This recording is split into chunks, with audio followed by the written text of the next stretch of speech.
Then after that, switches and relays. Yeah. And then beyond that, you start looking at Cold solder joints.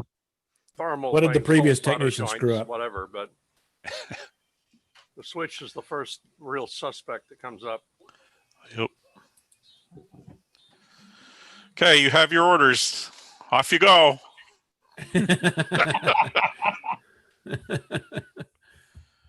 You're muted. You're muted, Brett. Turn your audio on. There you go. Homework project for this week to fix my power supply. Yeah. Right. Put it up closer and I'll put my soldering iron on it. Yeah. Remote soldering. It's a new There thing. you go. I got it. Yeah, I just short those two out and be done with it. But I'm betting it's switch, because if you're getting nothing, there's a lot of stuff really quick on there that if you don't, you'd start getting a hum out of the transformer. Does the transformer hum at all? Well, it's a switcher, so Then it's got to be a switch. It's a switcher, so I mean if there's a hum, it'd be way higher than 60 hertz, right? No, I mean you'll hear the windings hum. Oh, I see. Doesn't make that sound. Yeah. What's this WTC after the fuse? Looks like a resistor. Is that a light? You can hold it up here. Yeah, I'm looking at schematic, but I wonder if that's a That's gonna be surge limiting. Input inrush limit. what is it? An inductor? Is that inductor? No, it's a resistor that changes value. It gets as it starts out a little thermistor? bit high. As it warms up, it gets low. thermistor. Oh. It's a thermistor of sorts, yeah. Okay. But it's intended as a inrush Keep it from current rushing. limit. Keep from Interesting rushing place to put the fuse. Well, they're kind of related. I mean, It's right before the switch or before your you line draw to any neutral. real, it's in line with your mains, your incoming mains, and it just causes that green one surge there, when you probably. first plug it in or flip the switch. Of course, Well, if that's that's shorted okay. out and then your switch just got tired of being surged, it could give up real easy, the switch. Yeah, that could be. Well, that sounds like Still, good advice from somebody who actually knows what they're talking about. What? I know. Then That's so they're- weird. Let me hit the block button. Who's talking about that? That Elmer. was Ken. Hold on. I'll block him. Boy, bye. We don't need well, any you more get of right that. on that. He'll send you his bill. I unplugged my Bill. speaker so it wouldn't echo. I love you, man.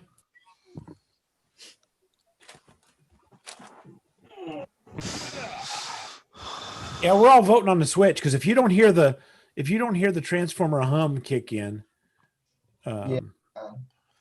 that's you got a But it's resistor there that intermittent, looks right? like a bleeder, a resistor capacitor that's going to be a bleeder capacitor on there to just get surge stuff, and a resistor to bleed off that capacitor, and that's all you got is a switch. I mean,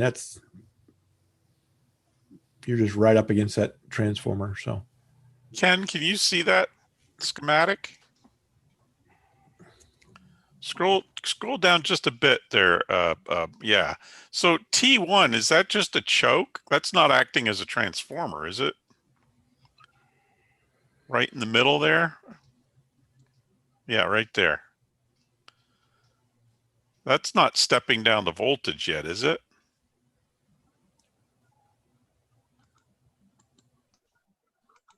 no, More of a choke. yeah, Okay. it's a resistor, or it's a switcher's power supply. So you're not gonna Right.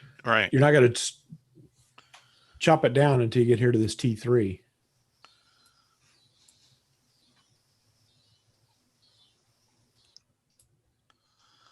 Wonder what this switch 2 is. It says open Yeah, I see that. 4.18 volt and are off 2.3 volt. It looks like.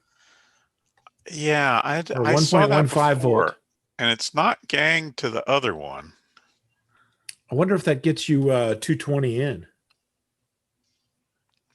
I wonder. That's a terrible way to do it in this century, but I guess. Well, Well, was they this probably done in don't this sell a century? lot. They probably don't sell a lot overseas, so. And these are hardwire power cables, right? It's not an IEC socket on the back, so. Right.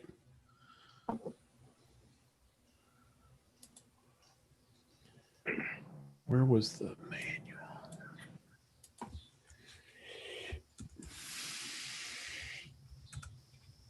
Input voltage, switchable AC input voltage. So I guess you'd have to switch that and provide an adapter if you were running it off 220. That would make sense. 221, whatever it takes.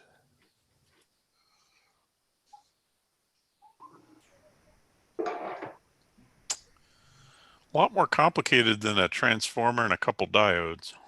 Yep.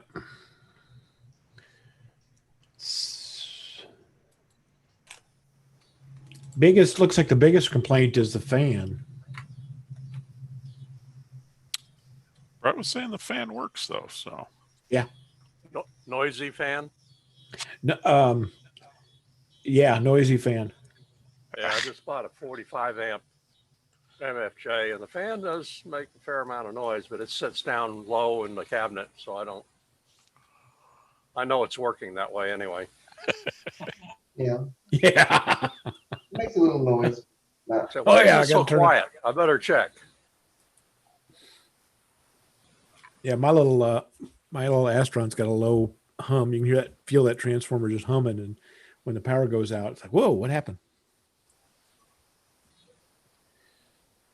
Well, I was surprised that my 20 amp linear didn't hold up on the 7300. Is it an Astron? No, it's a Radio Shack. What did I do with that thing? I put it on I took it and put it in another bench. Because the 20 amp Astron's not really 20 amps, it's 16. It's only 20 amps in intermittent communications service. Well, he's only pushing the transmit button. It's a intermittently. CalRad. CalRad? Calrad. Never heard of that. It was a generic electronics type, not really ham radio. Oh, well, there's your problem. It's not ham radio compatible. That's it, obviously. You should also buy a digital antenna for your TV. Speaking of power supplies, Uh-oh. AE5F, do you still have your giant power supply? I still have it, but it will still put out 75 volts. And it's too heavy to move? You got that right. Yeah. 75 I got it on volts? I got it on a dolly, so Okay. I can move it 75? around. Did you say Pardon me? 75 volts? Yeah, 75 volts. That's not good for your radio. It really makes them smoke. Oh, okay. Well, if that's the desired thing, yeah, I mean, okay. That was my very first radio, our HF radio. What did you just hang on to the power supply and let it radiate you at 75 volts? That's his portable heater for the shack. Yeah. Yeah, I tell you, that thing's a bear. I couldn't lift it up in the trunk now. I barely could 30 years ago. I had a friend call me that was teaching an AED class for CPR, and his 10-year-old son said, "Hey, Dad, let's put one pad on your left leg and one on your right leg, and then flip the switch." He called me. He says, "What would that do?" I said, "It would make a hot dog."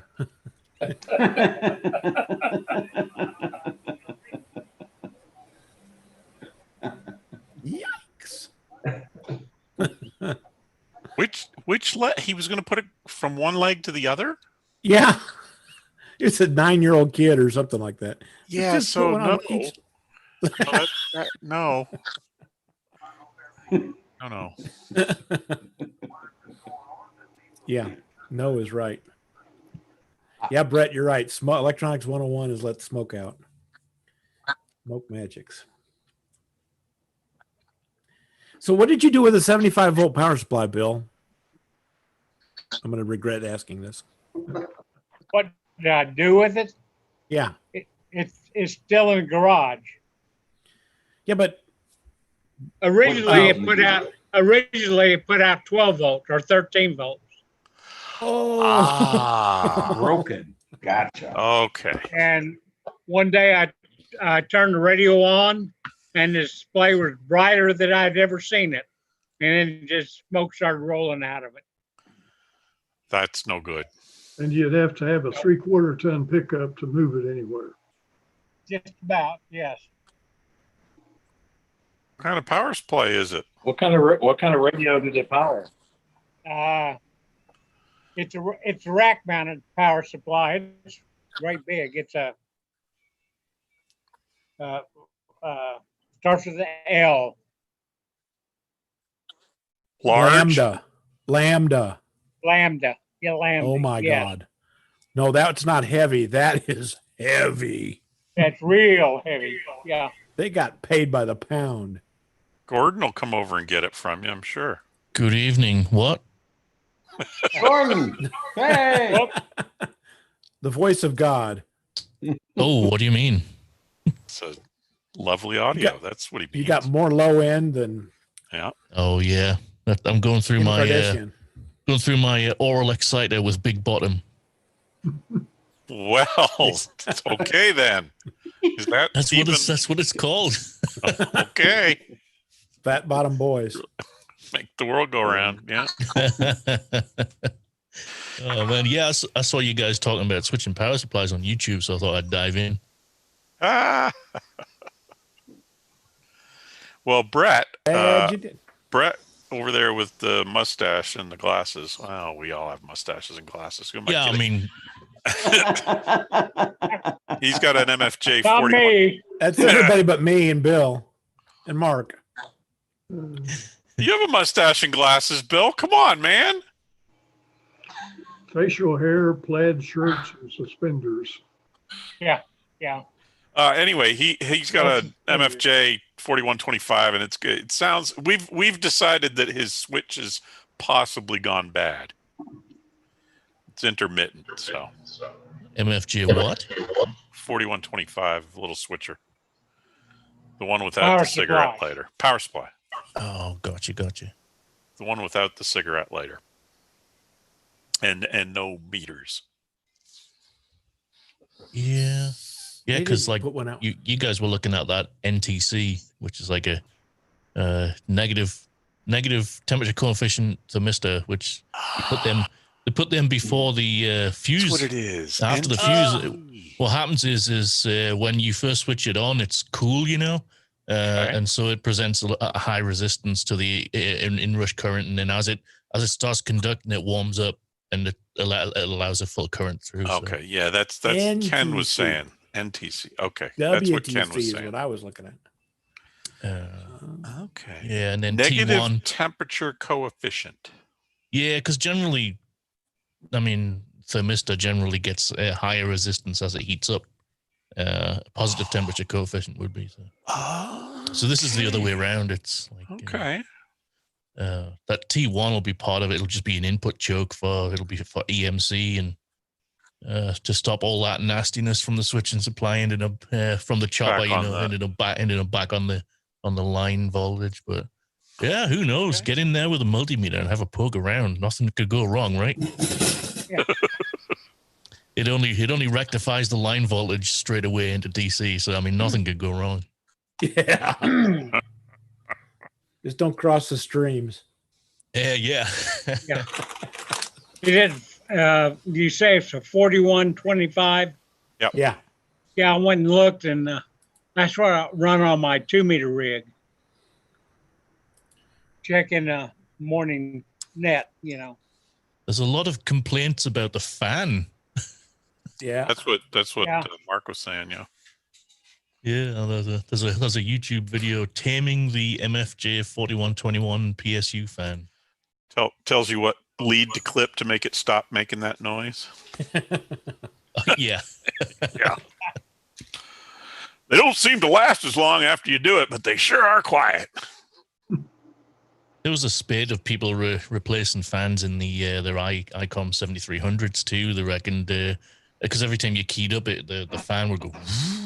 And I mean, it was no biggie. It wasn't that loud, but I guess people were putting Noctua really, really silent fans in them, and and voiding the warranty immediately and stuff because they didn't It's funny you mentioned that. I've got this 4100 here, which is the D-Star dual bander, and the fan is extraordinarily loud, and there doesn't seem to be, on my older Yaesu, you could turn the fan off, which is not really a good idea, but there was like a low speed where it's on all the time, or there's another one where it comes on when you transmit, and another one where it comes on when it gets really warm, and I don't have those controls on the ICOM, and it actually is annoyingly loud. I'm sure once I get it in the car, it'll be fine, but on the desk, it's kind of annoying. Yeah, it's interesting. Wait a minute, what's that? No, I'm doing the wrong thing here. The 7610 doesn't have that same sort of fan thing. It doesn't ramp up when you transmit. It just comes on when it gets hot. Interesting. Yeah, but the 7300 does it does that. As soon as you key up, it goes. I mean, it doesn't bother me, especially when you're running an amplifier. You never notice it. But I ran that 7300 all night at field day, and I think it took 2.5 hours before it finally kicked in that fan. I know what you're talking about. It would zip up, but it took 2.5 hours before it finally kicked in. So these must be rag chewers. Yeah. Field day. Oh man, I missed it. You did. January comes another one. Yeah, but that's winter field day. I mean, what? You operate from the same place this year. Oh, is it from home again? Okay. Yeah. Well, I don't know what they're going to do. Have they said I don't anything know. yet for that bunch? I don't know. Good idea. We'll be getting the results of field day before too long. Yep. Yeah. Let's see.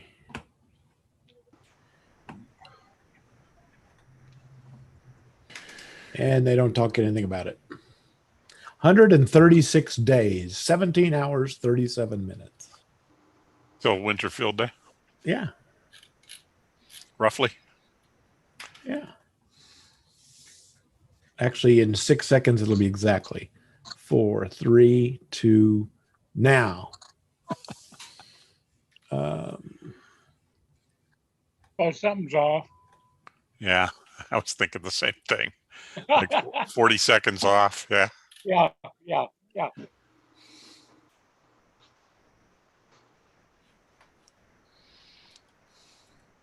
They don't say anything.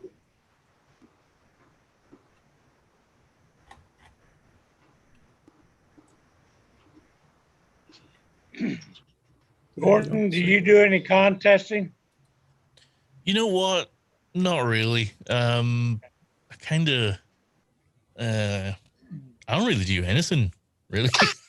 Okay. Play the drums. Yeah. I mean, There was a new proposal. Somebody testing some new rules out for contests that it's more power against power than whoever has the most money wins, Oh. Well. Yeah, well, that's true though. I mean, you get the biggest antenna and the biggest amplifier, you're probably gonna win. Yeah, I don't bother with it. I kind of like to just find somebody to ramble to. I find a few people to ramble to, like on 20 meters or 40 meters,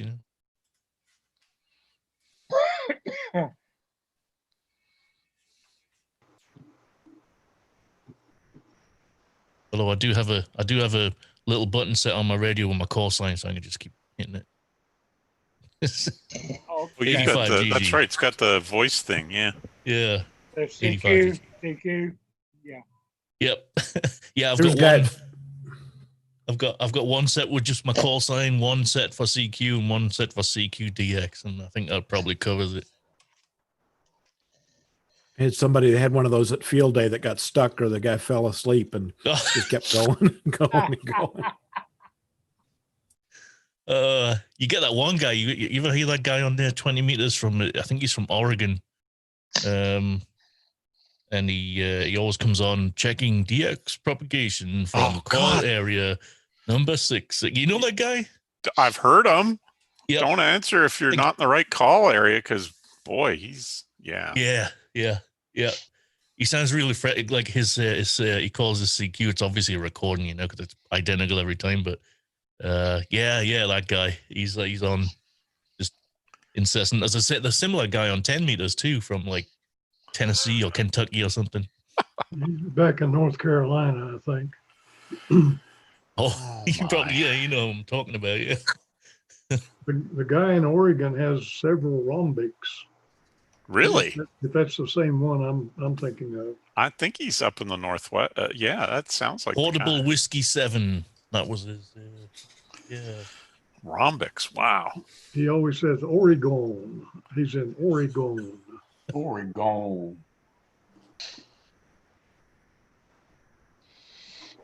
Well, I guess technically that is correct. It's not Oregon, G-U-N. It's Oregon. Unless you live there, then it's Oregon. Oregon. Yeah.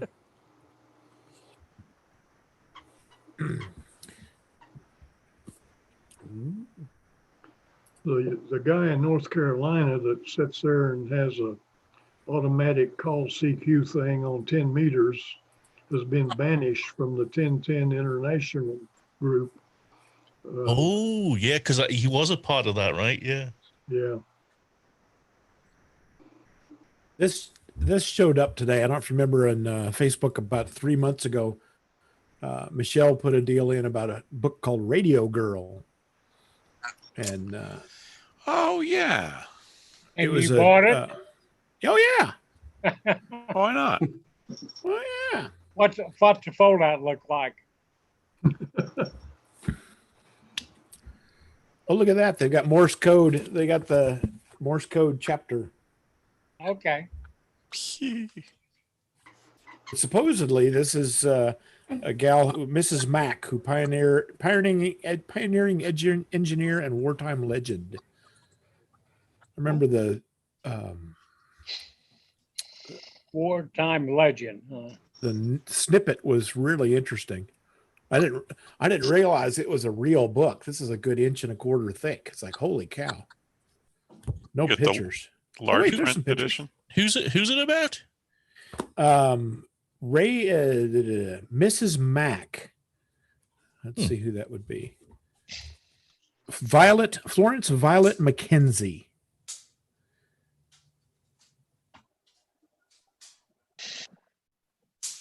Never heard of An her. Generally, Australian- when people start talking about women in radio and stuff, they generally hit on Hedy Lamarr. Yeah. Yeah. This one's out of Australia. Now that I read it and I get reminded, and I don't remember who. David Dufty is the person who wrote it. Probably someone from Australia. I might have to have Gordon translate it for me. Australian. There was a convenience store in Guthrie where I used to live up in between Guthrie and Crescent, and there's a convenience store in Guthrie. Or? No, actually not on purpose. It's a long time ago. And That's a story. Yeah. Oh, it's a story. Yeah, there was a convenience store in Guthrie, and every time I would walk in, they'd go, "Here's Mr. Down Under." So I would just go, "Put another shrimp on the barbie," and like I'd just carry on with it, Sure. And I never told them. So they'll be, remember that Australian dude that used to come in all the time? Oh yeah. Yeah. Crazy. I don't remember. I have to. Told him you run a kangaroo farm up just outside of town. Yeah. Wallaby. Wallaby Dam. When they're wallabies when they're in season, sure, but kangaroos the rest of the year. Oh, Wallabies when they're in season. Hey, look, if they think he's Australian, what do they know, right? yeah. I don't know any different. They don't care. Yep. I've had a few different ones. Australia is quite popular. Seems like this gal trained young women in Morse code in the 30s, foreseeing their services would be needed, and she was instrumental in getting Australian women into the armed forces. Oh, she really was Australian? Yeah. Oh, okay. That's why I need the translator. Come on. Gotcha. It's in Australian. I can't figure that out.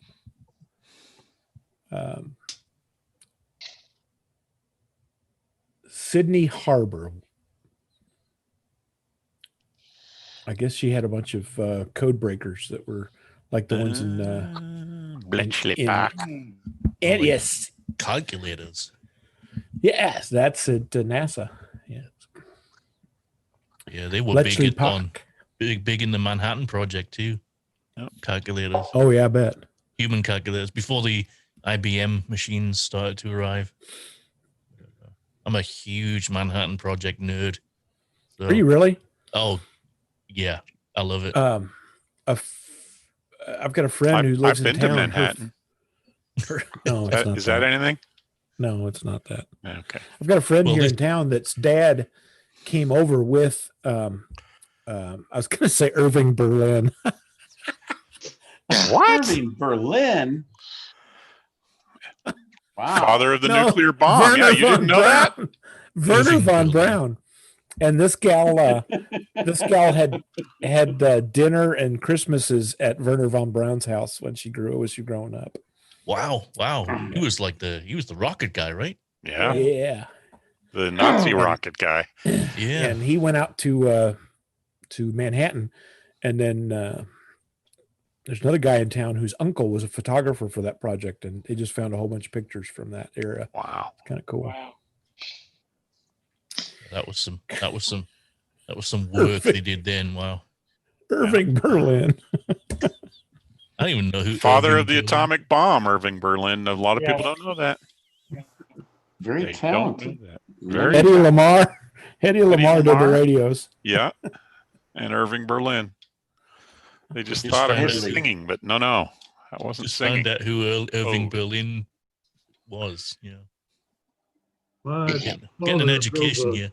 My You don't know father who Irving Berlin is? No, well, I do now. Oh, he's but- from Australia. Give He's him a an break. Australian. Yeah. Absolutely. My father Croy. drove a truck hauling drilling mud down into Los Alamos during that construction project. Oh, years wow. ago. He worked for a subcontractor, drove a truck for a subcontractor that they were using drilling mud for something in there. I don't know what. I And bet you're all not the allowed to footings. know. Yeah, I bet all the foot test holes, maybe. Yeah. Wow. Wow. That's crazy. And Do it you was know- it was Headley Lamar. Headley. Headley. Headley. No, Headley. it's not. Headley. Headley. Who's Headley Lamar? You know who Headley Lamar is? He's a Wait a movie minute. star. You've never seen Blazing Saddles? Hang on a He second. was, he was the governor on Blazing Saddles. Yeah. Oh, okay, all right, yeah, I recognize his face now. All right. Okay. All right. Gordon, we're gonna have to Foreman. learn you how to drink a beer and then watch that movie because that. Yeah, I think you that's need a- to Oh, watch that movie. yeah. I mean, everybody remembers the fire scene, right? Yeah. So would you like some more beans, Mr. Taggart? Mr. Taggart. That's the one. I'm glad to know there's someone else degenerate enough other than me to watch that movie. It's a great movie. Oh I yeah. think that's pretty much all of us. I don't think you'll be seeing it anymore. Oh, sure you will. It's not that bad, is it? Oh, Well, it's terrible, but it was. Well, it was terrible, but But we like terrible. Well, The sure, prob- but The problem was they went back and they cut out all of the vulgar and racist and insensitive and objectionable and sexual remarks in the movie. Lost it. No movie. They lost an hour and a half out of the movie. yeah. Oh, why is it? It was 2 hours and 15 minutes, so it can't be much left of it. That's right. I was a projectionist when that thing came out, and I watched, and I was on the floor the whole time laughing. It's hilarious. Projectionist. Wow, man. You never know what people do you? Projectionist. Yeah. That's awesome. Yeah, that was a blast. Nice. It was a great ways to let's see, I better watch this. It's recorded. You could have friends come up and shall we say enjoy the movie with you. Wonderful. Huh? Yep. Because you were 12 or what? Me? No, I was in high 18? school. Oh, high school. Oh, high school. College. High school and college. Worked the Golden Rondell. That's fantastic. Just How late did you work in high school? How late at night? Stay? Yeah. Till we closed. I don't know whatever it was, 11, 12, something. We were always last ones out. I know that. Yeah. This was one of the. That's not it. There it is. That was one of the movie theaters it was a Frank Lloyd Wright theater that we worked. You Looked think like a you're showing spaceship. your screen? You're not. I'm not. I'm not. What am I showing? Oh, there we go. Hold on. That one. Woo! Oh, wait a minute. Looks like the dry cleaning place that used to be on Main Street. Yeah. Near the high school. Golden Rondell. It was a Frank Lloyd Wright piece. Yeah. And he admitted to. Oh, he admitted to a lot of them. Sam Johnson. This is Johnson's Wax down in Oh. Minnesota. And Sam Johnson had every time he got married, he had Frank Lloyd Wright build him a new house because the old one wasn't good enough. Yeah, his Johnson Wax building is pretty famous. Yeah, his let's see, wing spread is what they turned his house. They turned into a conference center.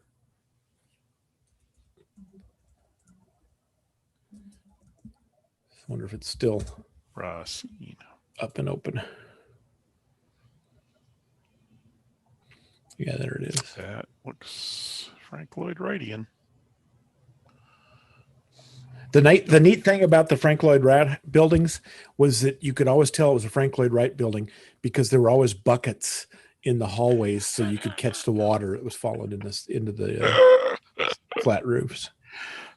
So you're saying his falling water building that was actually an inside joke, the name? Yes. Should have been. But yeah, this building is now a conference center, and it was his house at one point. And his, I don't know, second wife didn't like that the first one had 15,000 foot house is what it was. Yeah.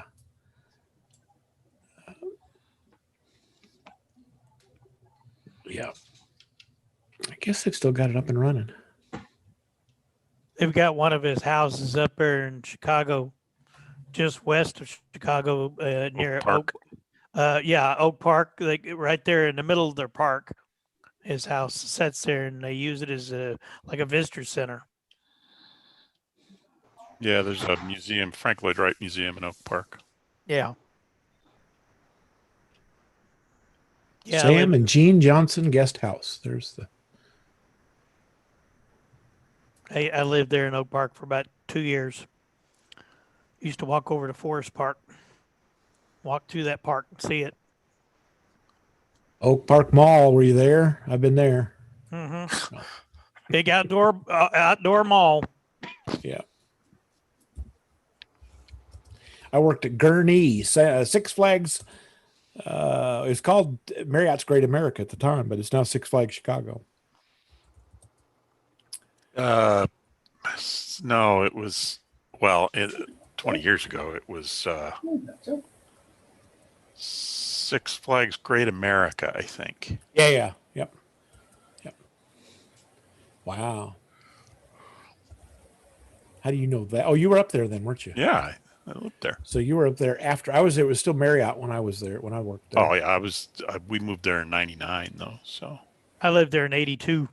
Oh. That's California. That's not it. That's California.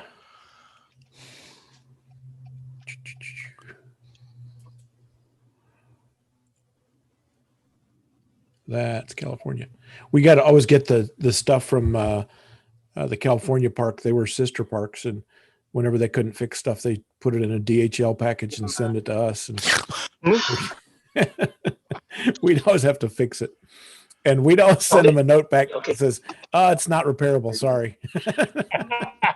And you'd keep it, right? Oh yeah, they did remember those loop-de-loop rides that would I don't I'm just by myself. I don't see it. They would go out, the ride would go out, do a loop, and then go up to a real tall spike and then come back down. Yeah. Remember those big single loop?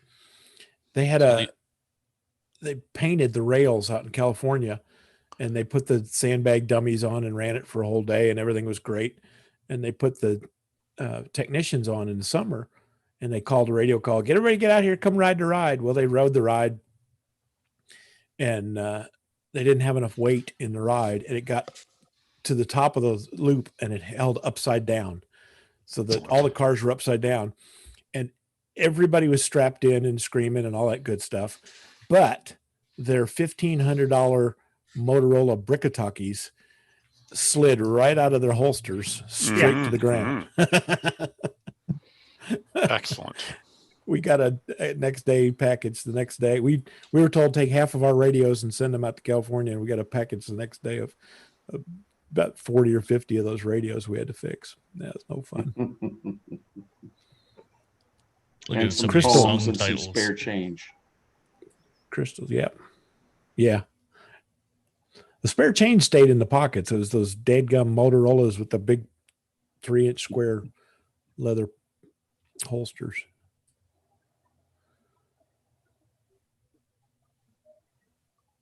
Incoming Peter K. PK. PK, that was the number there in Ghostbusters, right? That was the higher the PK, the nearest the nearer the ghosts were, or something. Well, that's pretty accurate. We get Peter. I'm driving. Oh, good. Nice. Oh no. Oh no. Driving while listening. Put the camera in the windshield and we'll tell you how to steer, and you close your eyes. Trust us. You trust us, yeah. There you go. There you go. Hey, left. Famous last words. Your other left. I need you to click on the traffic light. Which box says the traffic light? Where you at? We'll stay ahead of you. That's funny. Zoom. Yeah, that brings meaning to the meaning of the word Zoom. Yeah. Oh, now I see what you're saying. Galen gave you a bunch of titles for Irving Berlin. Yeah. I'm reading the lyrics on some of those are interesting. Mm-hmm. We'll all be in heaven when the dollar goes to hell. Too late. Wikipedia is a wonderful thing. Yeah. Oh, we thought you had it memorized.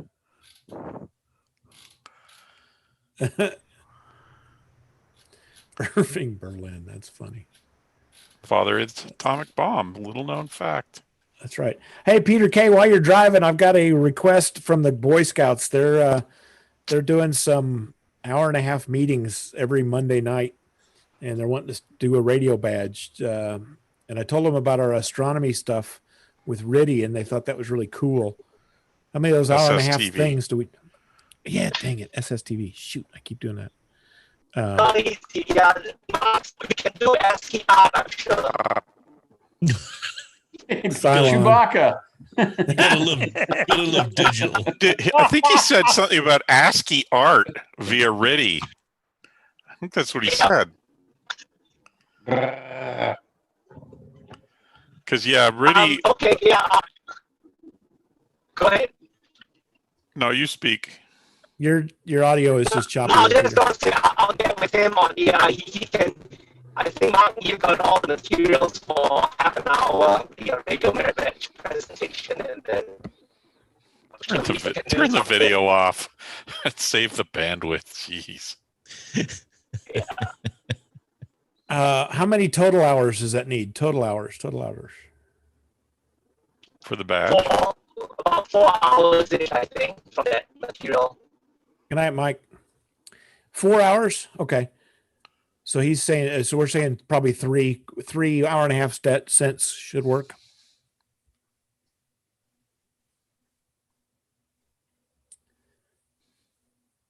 They're doing, yeah, that should work. Okay.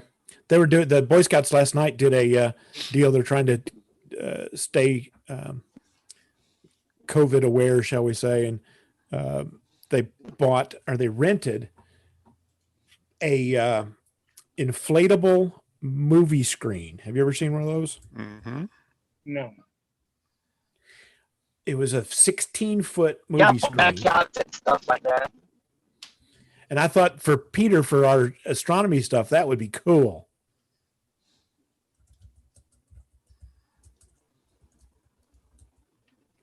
Oh, okay. Well, let me go put all my ducks in a row, and then we'll see where we get with that.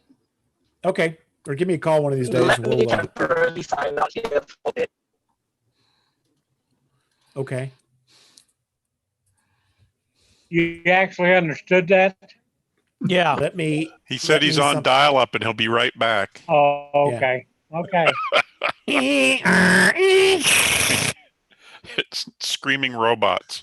You're doing like a partial symbol lookup in your table in your brain. Yeah. There's my Australian. I need that converted.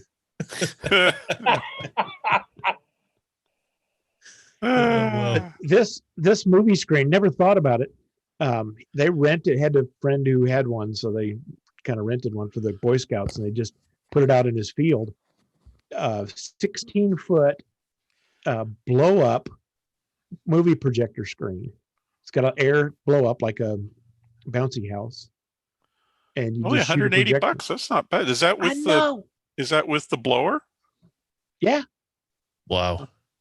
Pretty neat. It's like, what? Why didn't I think of this? You could have some hella garden parties with that. Yeah. That would be the ideal setup for a football Sunday afternoon get together. Yeah. Now it can't be afternoon. It's got to be dark. It's got to be night. Well, okay, a Sunday night or a Monday night football game, pro football game. Invite all your friends over. Yep. Well, We've done movie. what's the wind load on that? Oh, it doesn't blow got much. guy What'd you say, wires. Galen? Say we've done movie in the park with those before. Have you really? Oh yeah. He said they had one out of Tulsa that it was 1,000 pounds and it was a 72-foot diagonal screen blow up. Wow. Woo! What's I want to hear the comment that Bill made. What's the wind load on it, Caitlin? I don't have any idea. Yours stayed put, didn't it?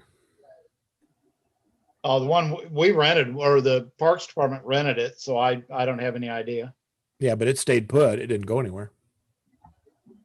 Oh yeah. Hey, if it's safe course- for more, Of then course, the you know, wind load evenings must in the be park fine. are fairly nice anyway. Yep.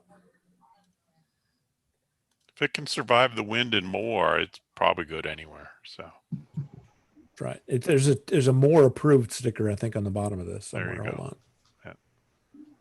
But I had never thought about that, to do a little blow up screen, and I went to go find one of these and it was $180. crazy. 16-footer. That's what this is. Yep. 16-foot diagonal. Diagonal. Okay. Dang. Interesting. Wonder what the resolution is on it. Well, that's just the screen. So whatever you, Yeah, it's whatever That's whatever you shoot. depending on your projector. Oh, okay. And you'd need a pretty hefty projector. there's a You said 16 diagonal? Yeah. Yeah, you're going to need a pretty decent projector. It's not going to be one of those little tiny ones. The projectors nowadays are so cheap. This one shows $170. Wow. How long does the bulb last? So it's only Who cares? 720, but it's only 720, but Who cares? They were doing it for an outdoor thing for their movie. They had some Boy Scouts that did movie badges, and they were presenting their movies on them. And then after the thing was over, they did watch some Netflix movies with all the Boy Scouts. the bulb probably lasts as long as your longest TV show. So it's Well, they're probably LED, so they probably last forever. Well, I forgot what century we're in. Yeah, you're right. I was gonna say, welcome to the 2019 80s. I don't know anymore. Who had a Trinitron? Peter, I think is Peter. I Cooper, had a think Trinitron. or the three. What was it? The Sony projector TV. What was that? Oh, yeah, I don't know, but I had a Trinitron tube TV though back in Oh, yeah. England. Yeah. They have TV in England? They do, yeah. But it goes the other way. What about Australia? I'm not sure about Australia. Yeah. You know, I went to when my kids were younger, I went to the school because they wanted me to go and show them some cool technology and some stuff, and I built a few some fun circuits for them to play with. And when they found out I was from England, some of the questions from the kids were hilarious. Like, do you have TV? Do you have Brahms? Like stuff like that, you know. It was great. Got to get the important stuff, man. Yeah, do you have TV and Brahms? Oh, we got 50% of that. Yeah. Ice cream, of course, is illegal in England. So. Yeah. Oh man, I tell you, that's what killed me when I came over here. I was like 170 pounds when I stepped off the plane, and then I discovered Brahms and those big when they had the big round tubs at Brahms and that. Just never had anything like it. Yeah.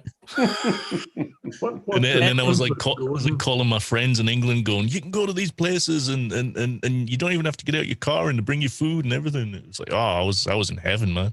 And then What's a crumpet? So you must have gone nuts over Sundays. I just went nuts over everything, man. That's yeah. I tell you what it is. I'm actually losing a bit of weight in the old quarantine situation because I'm not being dragged out by the guys every day to go to places for lunch. So I'm just eating what I want here at the house and I'm just I've lost about 10 pounds. It's great. Woo! Yahoo! I've still got a long way to go to get back down to the 170, though. I'll tell you that. I think I've lost about 10 pounds 3 times since March, something like that. Oh, lose it, find it, lose it, find it, lose it, find it. Sure, absolutely. But eating at home has got to be it. I'm as light as I was 53 years ago.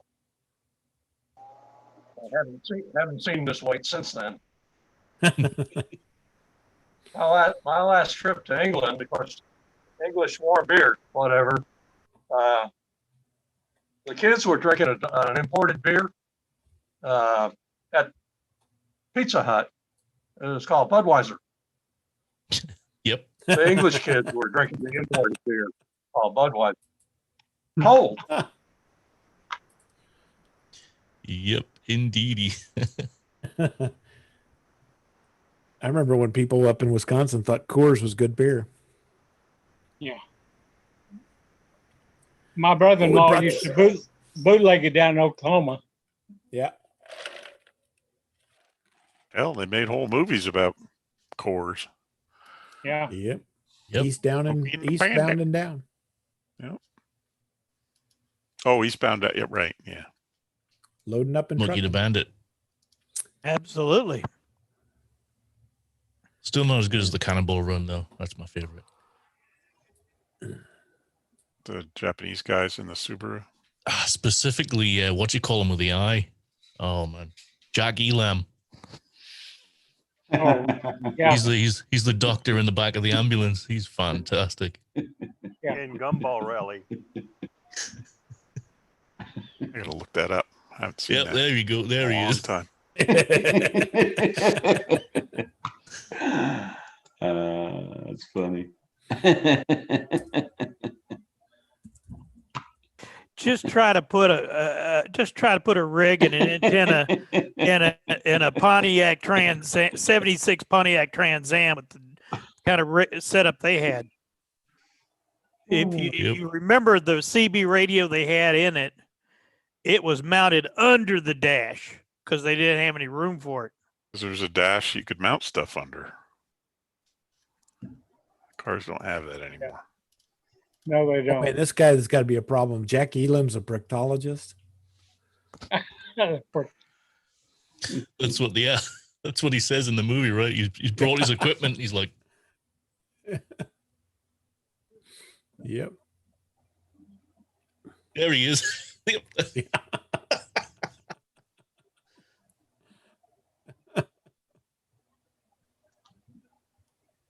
They don't make movies like that anymore. Thank God. I mean, good. Did you show that one, Mark, at your theater? No, never did do that one. The one that I remember was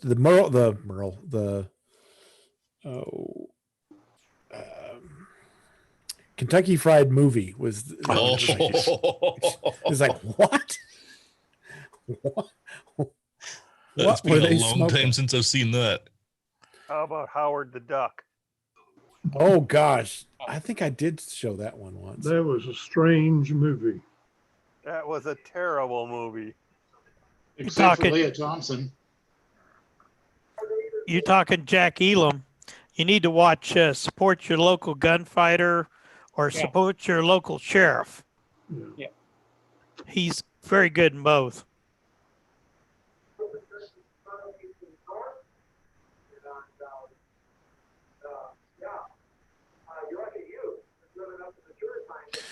All right, gentlemen, I'm going to sign off. See you guys later. Have See you, fun. Peter. Get that power supply going there, Brett. Oh, hey, I turned it back on. It's running. Yeah, we did it. See you guys later. See ya.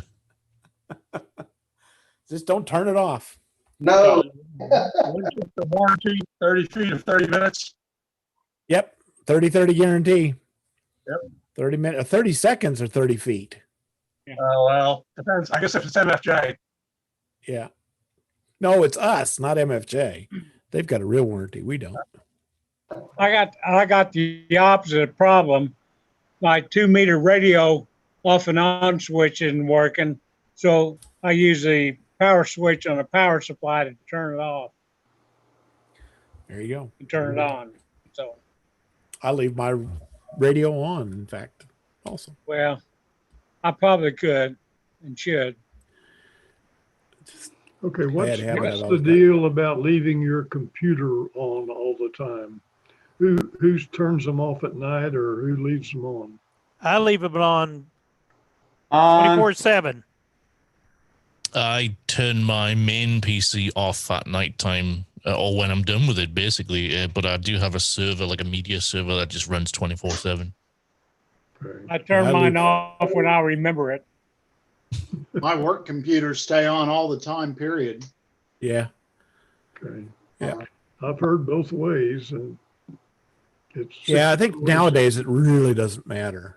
Yeah. The power up and power down is what gets them. The heat, the change in temperature going Yeah. up and going Yeah. down is what the problem is. So you want to minimize that. But if I always tell people that if you're just doing it overnight, leave them on.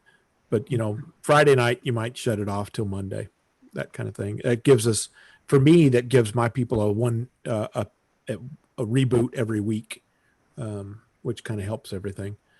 But yeah, I leave everything else on.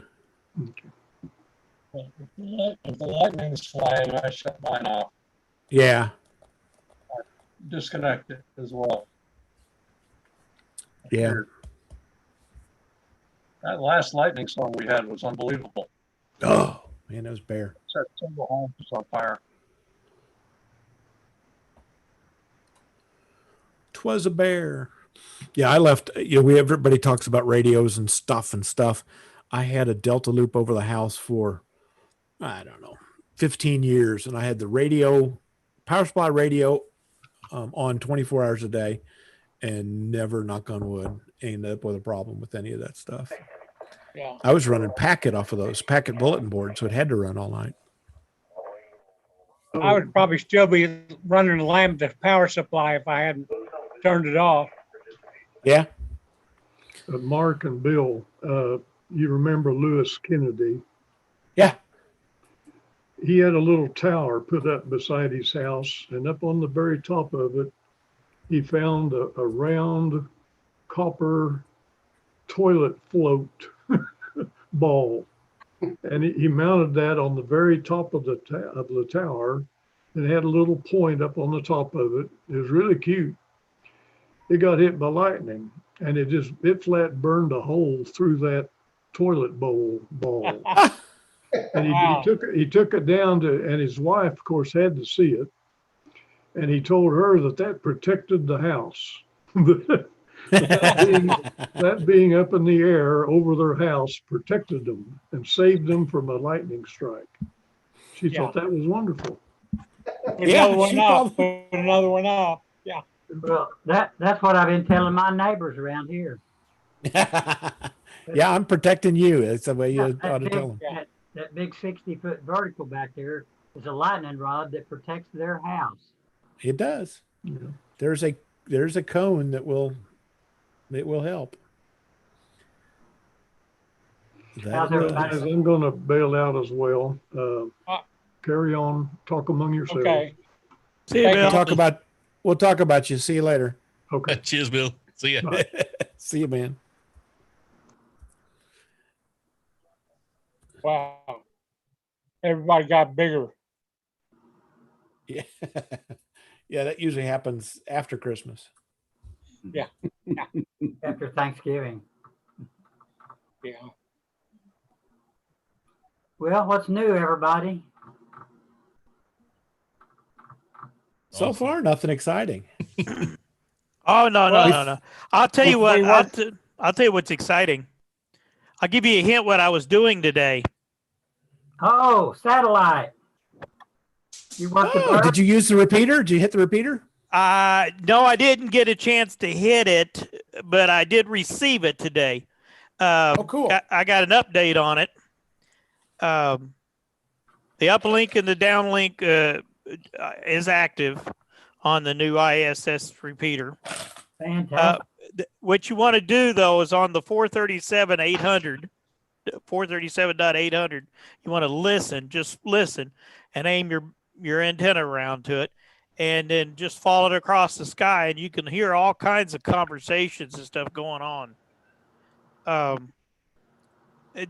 Try to get onto it. You got all these people with large radio gear and high-powered amps and everything trying to link up to it, and they just overpower you. So for this week, until everybody kind of gets the newness wear it off, you're better off just listening to it. Maybe eventually they will realize they don't need a lot of power. Yeah, they will. You don't. Next week it'll calm down some, I'm sure. And one thing, a couple of neat things I could tell you about their FM repeater up there. It's a modified Kenwood D710. Kenwood had to make it special for them. If you want to see, you can actually, they'll show, if you go to the ISS setup, they'll actually show you a picture of it. It's sealed because they have a lot of dust and dirt and problems and stuff on the ISS. So that had to be one of the things. The wiring going to it had to be triple wrapped, so they don't have any sparks or anything on it. Heck, you could probably listen to it right now. Yeah, you can. It's over Chicago. There you go. What frequency is it downlink? Downlink is 437.800.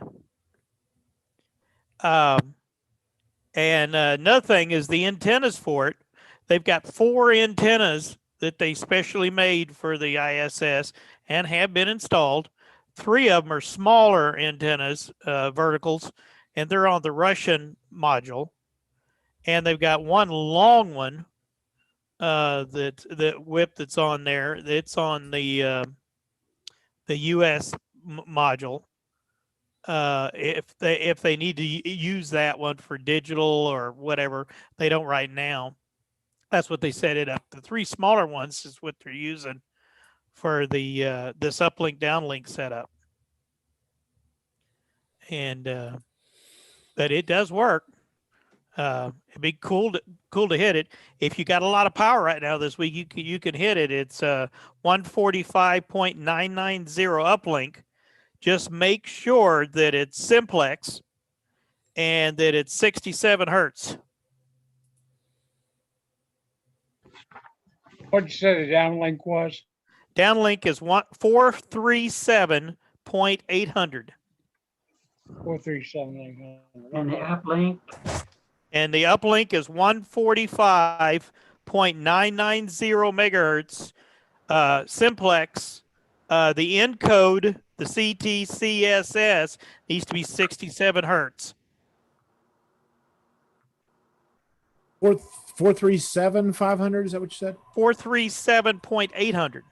Oh, 800. Okay. Downlink. And you can set your radio for that. You can hear it as soon as if it goes over just right. What antenna are you using, Mark? I'm using a very expensive antenna. I'm using Mark's tape measure antenna, the $10 tape measure antenna on a Bofang. Charges me 15. Because I like you. You know, you could probably copy that with a vertical, and then you wouldn't have to track it. That's true. That's what I'm hoping.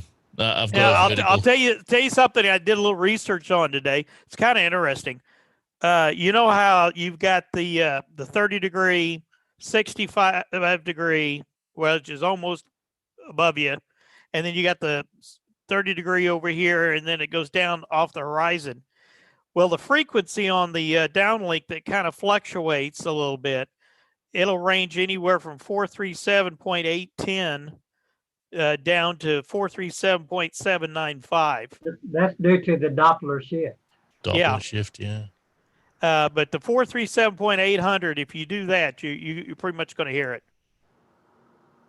But it's kind of cool. You need to try it. You'd be surprised. Hey, it's another repeater. And anywhere, it could be anywhere between what they say 350 miles to 1,000 miles. Not bad. So just a vertical VHF, UHF should see the whole sky? Pretty much. It may. Technically, you would think so, yeah. Ooh, a project. Well, you should be able to hear it right now. It's right over you, Mike. Yes, it's right above you right now, sir. Tune up. Here, let me give you something you guys can look at. Mark, you love to do this on a computer. Go to, it's called heavens-above.com. Heavens-above.com. And put in your location. It'll ask you for your location, longitude and latitude. Or you could just give it, basically you tell it let the computer find you. Either way, if you don't know it, and put that in, and it will give you the actual times in your time, not Greenwich time, but your time that it's coming over your house. GoSat Watch is a good app too. Yeah, but this heavens.above.com is very, very accurate. Very accurate. It takes you right down to the second.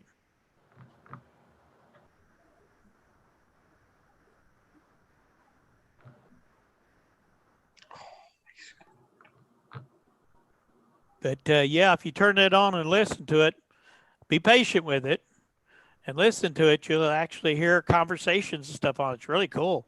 Gonna do it. I'm gonna do it. You never know who you might talk to. Put your call out there and see who comes back to you. Buzz Lightyear, Space Ranger.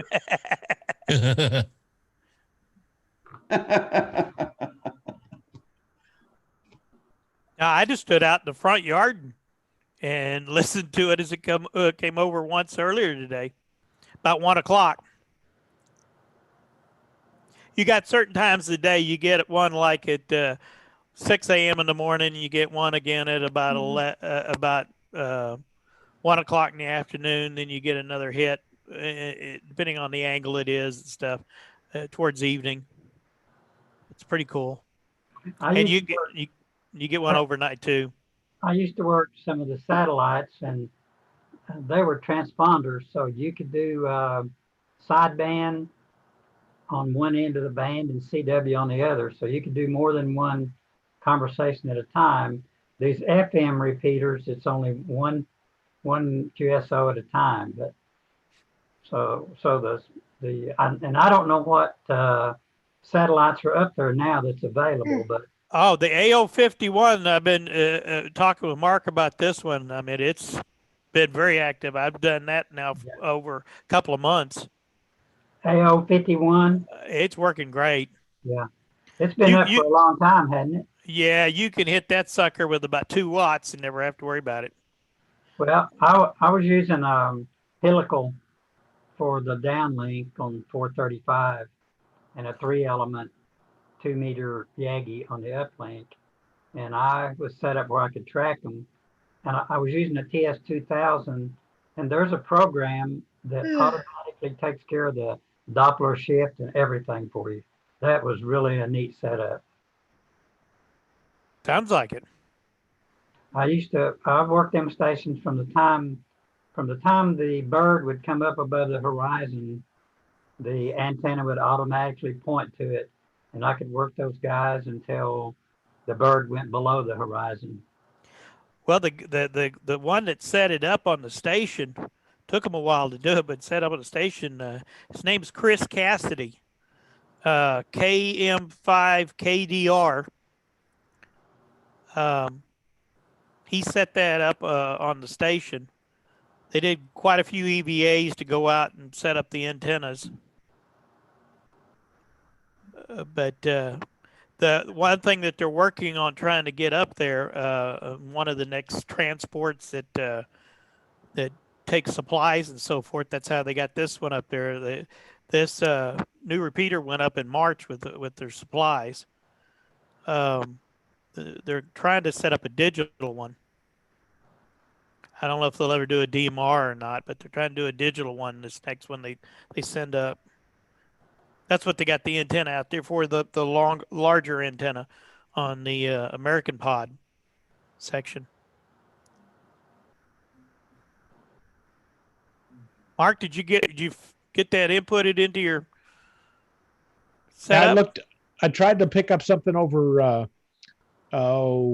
I was picking up a web SDR out of Georgia, and it didn't hear anything.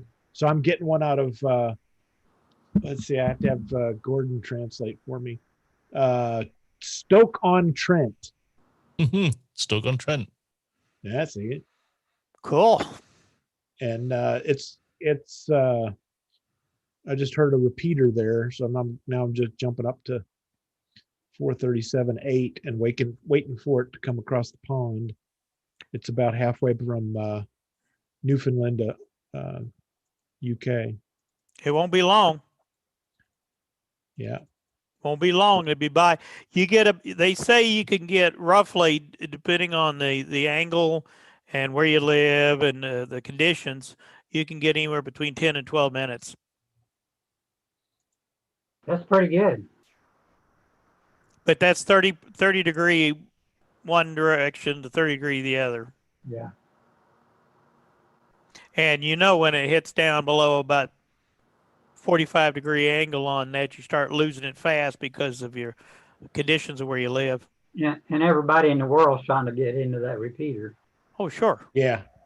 Especially right now, this week, with it just coming online, you got all these big stations. I heard one station come on there, and I swear he had to have 1,000-watt linear. But he wanted to make sure he was getting in, and anybody else, forget it.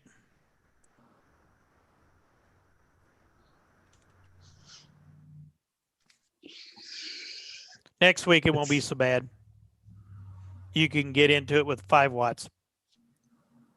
May take longer than that for it to quieten down. Yeah. I don't know. It was pretty busy today. I wonder, I've not tried this, but I wonder if a quarter wave ground plane on about a yard square piece of steel up in the air would work. It'd give you a good ground plane.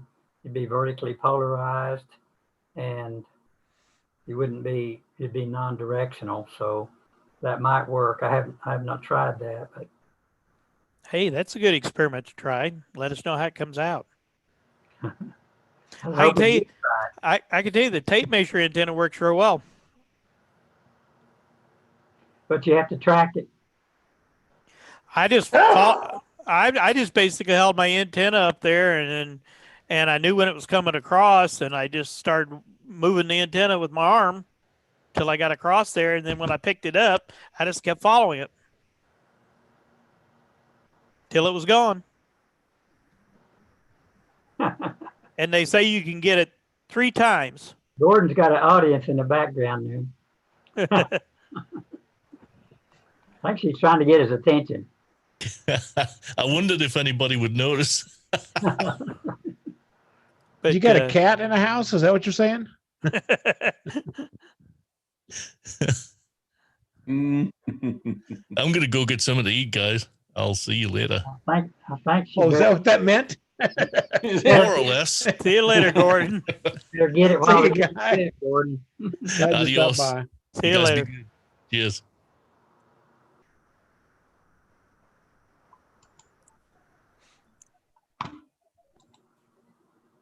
Here's the let's see, there's the antenna that I have printed and will need to put up. I just haven't got it in the air yet. Oh, I heard a blip. I bet that's space station coming in. That's a quadrifilar helix. It's supposed to do like a dome overhead, so it should pick up everything over top. Yeah. What range? That's mine's 2 meters. Oh, cool. But you need I bet that works great sideband. Well, the idea is hit satellites, so whatever the mode, it won't really matter. But yeah, you need one for the downlink frequency, which is right. Centimeter.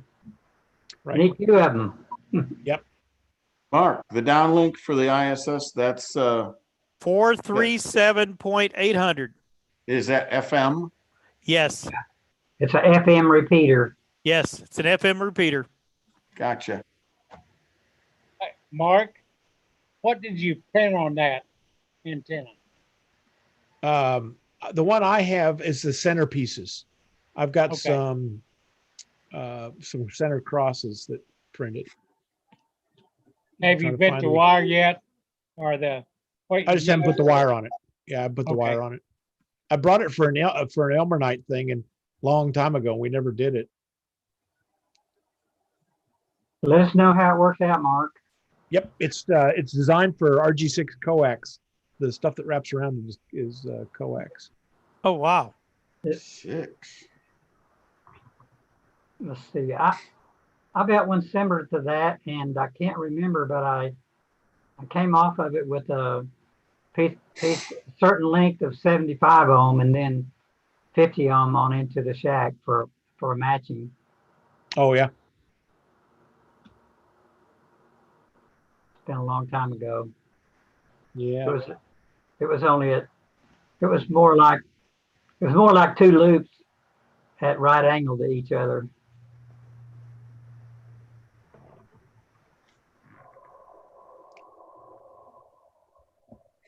Well, where's my shuttle? It's still not. It's past Europe now, so I didn't hear anything. Hmm.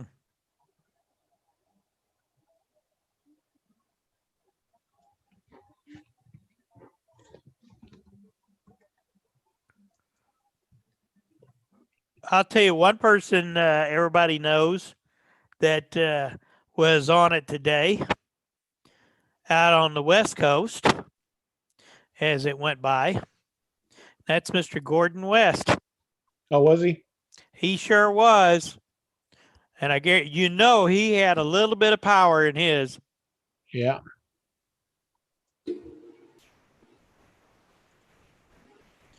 But he wanted to make sure he hit it. There's the one I built. Yeah. So you feed it with 75 ohm coax? You feed it with 50. These diagonal pieces are all 75 ohm, or the elements, if you will, are all 75 ohm coax. And then you feed it with 50.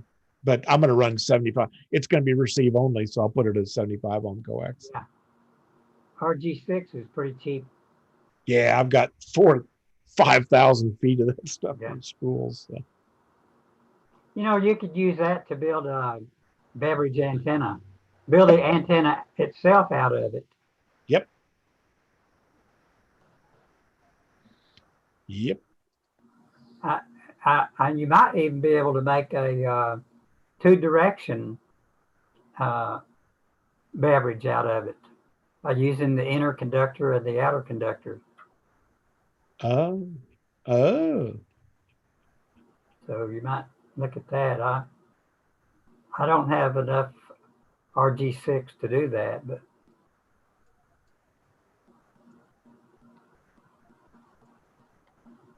I've been using my short beverage to monitor VK 4 Yankee Bravo in Australia on 630 meters. It seems to be working pretty good. I'm copying him. It's not the optimum time of the year yet, but it's starting to get better. This winter, I should be able to copy him pretty good. And Rudy in Oregon, built him a 2,200 meter amplifier, and he's going to try to make a QSO with Australia this winter. And using the new modes that we're beta testing right now, Rudy is one of them. It's N6LF. He's written a lot of articles on antennas. Maybe some of you guys have heard of him. But he probably has the best chance of making a 2,200 meter QSO with Australia, him being on the West Coast and him having the good antenna. Our new mode's coming along. I think it may be released, and we're going to get another revision to test here before long, and we're hoping it's going to be released to the public sometime this fall. And I can see that it's pretty good. Gets right down into the noise. And we tested it on 160 meters last night. And I worked Joe Taylor with the new mode. And man, he was loud here. He was only running 40 watts on 160. And everything went pretty smooth. He's going to do some more changes to it. But I don't know if you guys know who Joe Taylor is or not. He's the guy. He's the guy that wrote all this software, WSJT package, and he is retired from the Princeton University. He was the head honcho there in engineering. And you should Google Joe Taylor sometime. K2JT is his call sign. He's a pretty amazing guy and very humble guy, nice guy to talk to. He's writing this software for us for free and has been. Oh, yeah. Yep.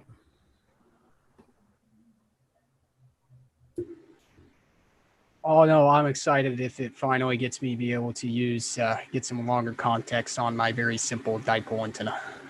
Hey, Cadet Lewis, look at you. Oh, I'm sorry. There he Yeah, is.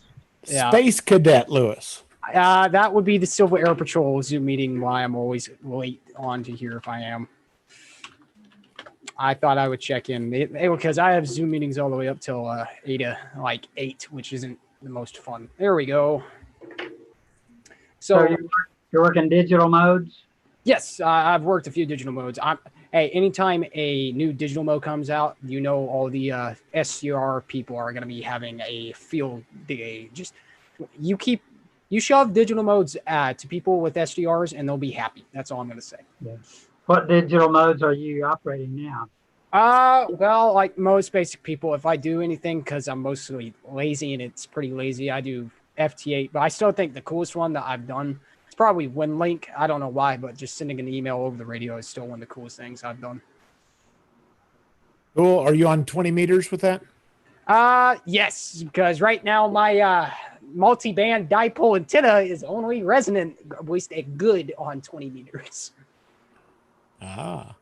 Yeah, for some reason when I added 2 new elements to it, and I think I screwed something up because 40 meters is completely. I also thank you for the nickname. I don't know who gave it to me, but thank you.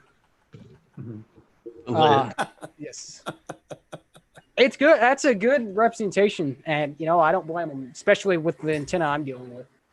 But after I added 2 new elements to it, it completely just crapped the brick. So I'm gonna have to get probably an antenna tuner to use it. What'd you add? So I had a 40 and 20 element for the multiband dipole, and it was perfect back then. Then I added 10 and 6 to it because I wanted to do some when propagation finally. It's like, hey, finally working. I could do that. Plus, my dad could use my radio with his technician license. It was working perfectly at first. Everything was at least under 2.5. 40 was the worst one, which it was 2.5. 20 it was actually surprisingly good. It's still the same. It's 1.6, which my automatic tuner that I have in my ICOM 7300 could tune. And then on 10 and 6, it was good enough around at least in the areas I wanted to use. It was good enough that I could use the automatic tuner. But something happened after I switched out. Something that happened. I don't know because I can make sure all the elements weren't touching, and maybe it's just, I don't know, maybe something happened to the coax, or I don't know, with the baling. But it went, 40 used to be 2.5. Now 40 is 3.6 on Visuar, which my antenna tuner, I'm not going to touch it until I get an automatic antenna tuner. Sorry about that. I talk quite fast. I've been told that's the reason why they call me the lid. I think you're doing fine. I thought I'd just like to give you some heck. Yeah, there's nothing that can go wrong except for a wire touching or something goofing off. I don't know what your ends are like on that 40. It's obviously longer than the 20. Yep. But did it hit a tree maybe? Is the other thing a limb? Oh, it's definitely in trees. It's always been in trees. It's using the natural tree post. So yes, definitely yes. But if it's if the conductor touches a limb, it's going to affect the radiation. Yeah. Yeah. I know there's probably something wrong with it. That's really stupid once I find it, but I think I'm just going to be lazy because I've been wanting to just I like the thought of having an automatic antenna tuner that's able to do better, able to match better resistance, because I don't have the space for an 80 meter antenna. And if I got that tuner, I could tune into 80 meter. May not be great, but it could still get me there. So. But Mark, Mr. Mark, I have a question for you. Uh-oh. Go ahead. So, one, you missed the Aries net. They called your name, but no one answered. I know. I don't have a radio. I'm at the office. I don't have a radio with me. But so if you couldn't tell by my background or by the name I had at first, I've joined the Civil Air Patrol, which does a lot of emergency communication stuff. and that's kind of why I'm working on my the radio qualification. So I You was working with trying- Jerry Krieger? I don't know. I've never heard his name. All I've met is a whole bunch of military lieutenants that are. That's about it, because they're only doing Zoom chats right now. And I'm not saying that their communication methods are bad, but I'm not saying they're great. I'm pretty sure I get more contact out of someone in Canada talking to them over the radio in Canada than I get out of them with emails, which is saying something. But so I was trying to figure out how to kind of bridge the gap between Ares and Silver Air Patrol, and it kind of went me through a whole rabbit hole of figuring out the rules according, because I found out that when you're acting as a Silver Air Patrol cadet and you're at least you're signed into a mission, because the idea I had was like, let's say there's a tornado or there's like a search and rescue or something like that, and I'm acting as a radio operator. And there's also a local AresNet and a Silver Air Patrol plane in the sky that I could that are going at the same time. I was thinking, it's like, okay, this would be super easy because I could just have. Wait, a CAP plane is in a tornado? Is that what you're saying? Let's they make big enough planes, right? Okay. I guess more of a search and rescue is a better scenario, but I was thinking of like search and rescue is probably a good idea. Anyways, so like I could get information from the Silver Air Patrol craft, or from them that they have information and that the amateurs don't have, or maybe the amateurs got information that Silver Air Patrol have. And with Silver Air Patrol, you got to worry about the whole Air Force mission safe, heebie-jeebie. So make sure that's mission safe. And like you could have one person who's also a licensed ham that could be using a Silver Air Patrol radio, and then if it's safe information, relay it over to amateurs if it's actually useful, or other direction where amateurs got information, relay it over to Silver Air Patrol. But it actually turns out that you can't do that as at least I think, because I was reading a form, and apparently when you are signed into a Silver Air Patrol mission, even as a cadet, you're considered a federal employee, which that's where the FCC and the Air Force, they don't really like. You stay on your frequencies, and you stay on yours. Just don't touch it. I don't want your communication. Just get away, government. Right. Be gone. So, since you're the Ares EOC, do you have any tips, or is that how do I have it correct? Well, it's typically the big problem there is getting out of that. Jerry Krieger is N5JXS is one of our hams, and he's one of the communication guys, and he tries to integrate as much as they can, but there is some walls, shall we say. And really the big thing is if it's like a search and rescue where you got some ground troops, the amateur radio folks would be providing ground troops and that kind of thing. It would probably be the best example of that, cross communication kind of thing.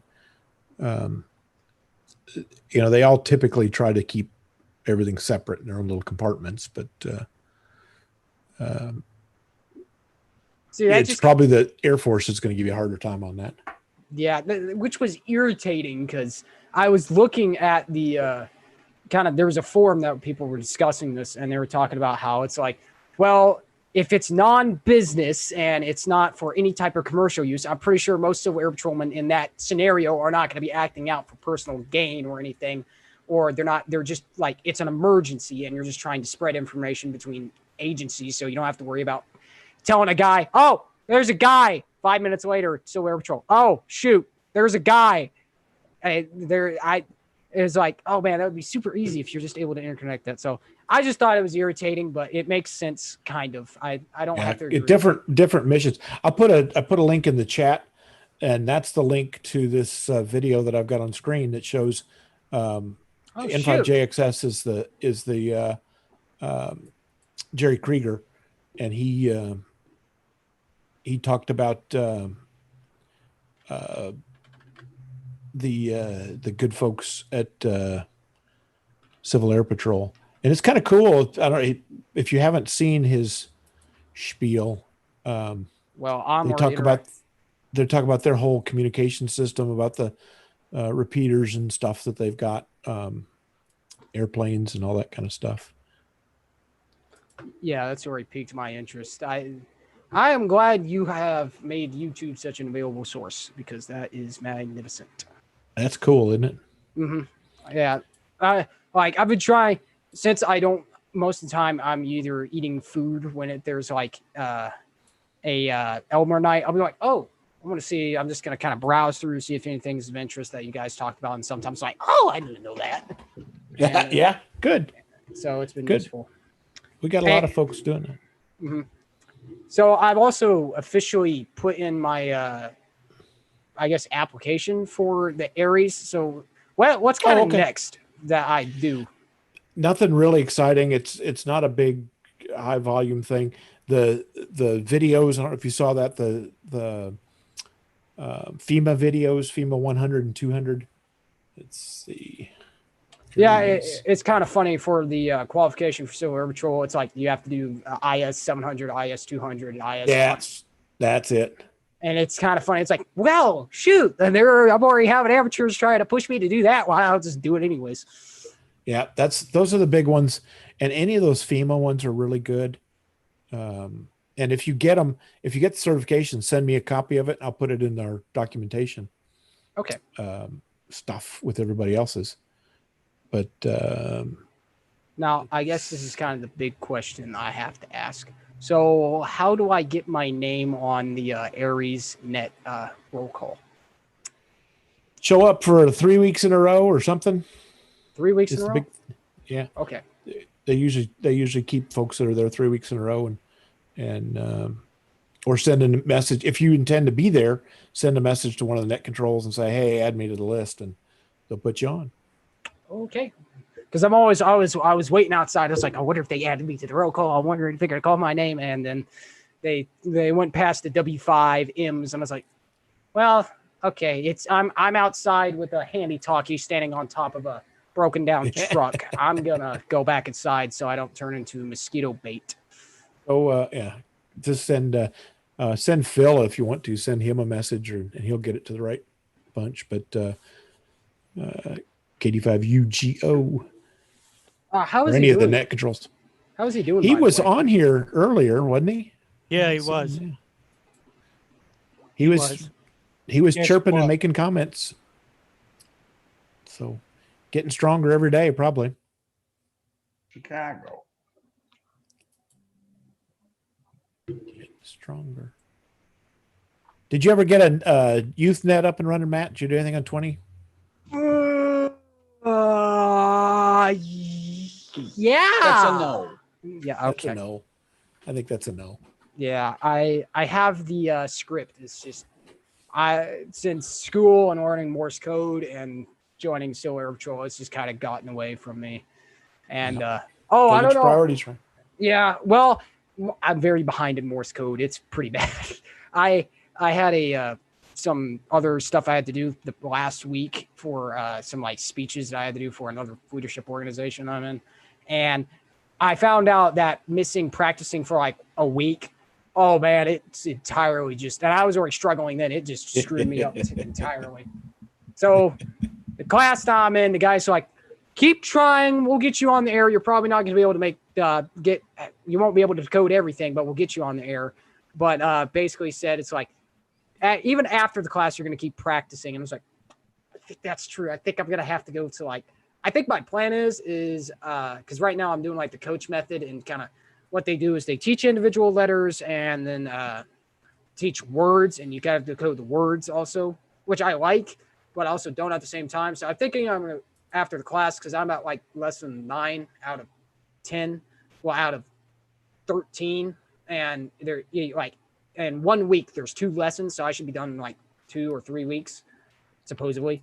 After that, I'm thinking I'm going to try to get on the air and see if I can do anything, and keep practicing doing. I'll probably honestly use the W5 NOR, your Morse code Morse. thing. Yeah.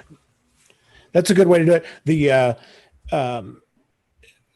Edmond Radio Club is going to do a Morse code class, and I don't have dates yet, but generally the idea is they're going to start one at the end of October on Zoom, and we'll have that information when it goes. But if you want to put that in the back of your head, for that kind of stuff, they're going to do Zoom. Yeah, I was about to say that's honestly perfect because that's like October is around the date that current classman ends, and then I could go back into because that's what they suggested is like you could take this one class and this should get you pretty good. And honestly, some people you'll probably be able to just practice on your own and get on there and actually learn from that. But so he said he had one guy, my main teacher, he said it's like he had one guy who basically took the class one time, didn't really get it that much, and then after he took the class again, it really clicked for him and did it. So that is a good thing I will have to focus on. I will make sure that Hey, in the back of the book. take a breath, Matthew. Good night, guys. I'll see y'all next week. Okay. See you later, Mike. Okay, See you later. I'm gonna have to go too, guys. I have a schedule on 160 meters in a few minutes. Oh my goodness! You got to go lose a few IQ points before you go down there low. That's safe. That's 75. Be safe. Oh, it's 75. You're Ken. right. See ya. Let's see, John. Here's the message. Mr. Mark. Yes, sir. Quick question for you. 6. Yeah. Who would you recommend in our group that can work on a straight 2-meter mobile rig? It knows its way around it pretty good. Besides beating it with a hammer? Right. I'm not talking 2-meter 440. I'm talking just an older 2-meter mobile. What's wrong with it? Well, basically the squelch won't ever go off. For the main thing. You can adjust that squelch both ways and you don't get any change. So you got a squelch knob on the radio? Yeah. Have you tried cleaning the squelch knob? I did. Oh. Q-tip and alcohol. Oh. I don't know. Isn't that squelch just a pot? Yeah, it should be. Did you measure it? No. Why don't you try measuring it and see if you're see if what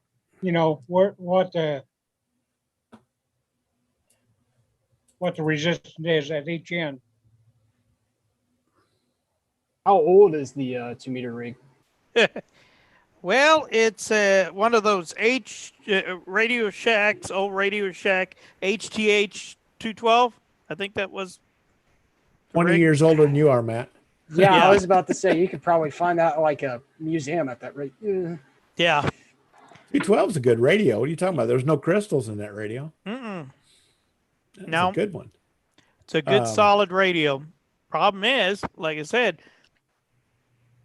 it needs to be just checked out. Well, we can take on. Does it receive anything? Yeah, actually, I tried with an HT talk and just see if you could hear it on the programmed in our repeater to it, and yeah, I could hear it. But like I said, the squelch is like it's wide open. I wonder if it's actually the squelch itself or if there's a problem with the filters that are actually in the radio itself. Because like if it's just the squelch button that's broke, that could be a easier. Well, I don't know. Maybe a filter would be easier to fix. But it's like I'm very dumb and I don't know why I'm giving advice. But it's like maybe it could be like the actual knob itself or something internally on the radio. I don't know which one would be better. I would think the knob, but I have no idea. Not sure. Yeah, I don't know. Next time we get together or you see me, we'll swap it out. We'll take a look at it. See what it does. Have you opened it up yet? Oh yeah. Oh yeah. Oh, I've already looked through it, tried to figure out why it wasn't working, and I didn't find anything. Well, you're better than some people. Some people will just take a mobile rig, doesn't work, and just go into the trash can. Not this one. No, no, you don't want to no. get rid of one like this one. Mark's a real ham. He knows better. He's too damn cheap. He wouldn't do that. No. Once you work on it, it's double the price to pick up where you left off. Yeah, exactly. Here's the wording back to our CW thing. Ellen's will have a 10-week CW online class in the second half of October, followed by some kind of on-the-air practice. Okay. And I'll have some dates at the October 1st.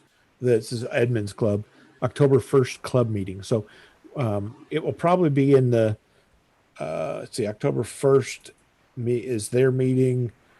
It'll probably be in the October 5th SCARS newsletter is my guess. We'll have some information about that. Or Okay. October 6th. So 1, 2, 3 more weeks. It'll probably be in the newsletter when they lock that down, if they lock that down. But 10 weeks, that'd put it, where was that going to go? Mid-October? It's what it says, second half of October. Yeah. So that's going to put it right around Christmas, isn't it? End of the year. Yeah, right about the end of the year. That's what you're figuring. And that's probably better, honestly, because my school that I go to, Epic Charter Schools, my teacher has been very, very, very generous and let me kind of choose my own classes a little bit. And I actually had CW as a kind of like an extracurricular class that I'm able to use for some credits, just a little bit. And cool. But the whole thing is, I got to try to make it as long as possible. So like this one only goes to maybe like the start of October. If that's able to go to all the way to Christmas, then whoa, I don't have to practice on my own. Yeah, that'll be good because those guys will keep you engaged. And my guess, they're out of Edmond and they're local enough to threaten to come down and beat you if you don't study. So I heard them on. Me and my dad were going to Joplin, Missouri. I get confused. Missouri. Thank you. And we were passing through Oklahoma City. I was like, oh, who are these guys? Oh, it sounds like our siren net for a second. Oh, that must be Edmond. And I figured out it was Edmond. Well, there's Phil right there. Matt, you can ask him straight right up as soon as he gets his audio. Phil, Matt's got a question for you. Me? Yes. Yeah. I'm wondering how you are doing. I am doing fine. I'm doing much better than I was 3 weeks ago. All right, perfect. That's all. That's what I wanted to know. I was like, no, you have a second question, which is put your name on the list. Oh yes, he's the guy. I recently joined the Cleveland County Aries after finally figuring out. Oh wait, I don't have to have the most beefy station to actually do something and actually get on the website. And I'll just say it, I was lazy and didn't do it for a long time. So I finally joined, and I was wondering, when can I put my name on the roll call list for the Aries net?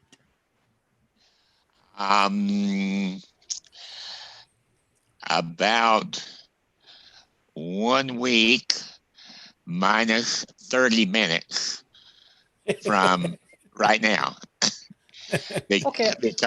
Because our Aries net happens each Tuesday night at 8 p.m. Central on the SCARS repeater, on the 060 repeater. And to get on the roster, all you must do is be there. So you be there, it's a roll call, they call the roll, they say, are there any late mixed or additional check-ins? And you chime in and you give them your name and your call sign. And it's a little bit like sending in information to a sales catalog. From then on, they'll be calling your name forever because your name will be on the roll call forever. Well, now I'm kind of afraid to check in. Nah.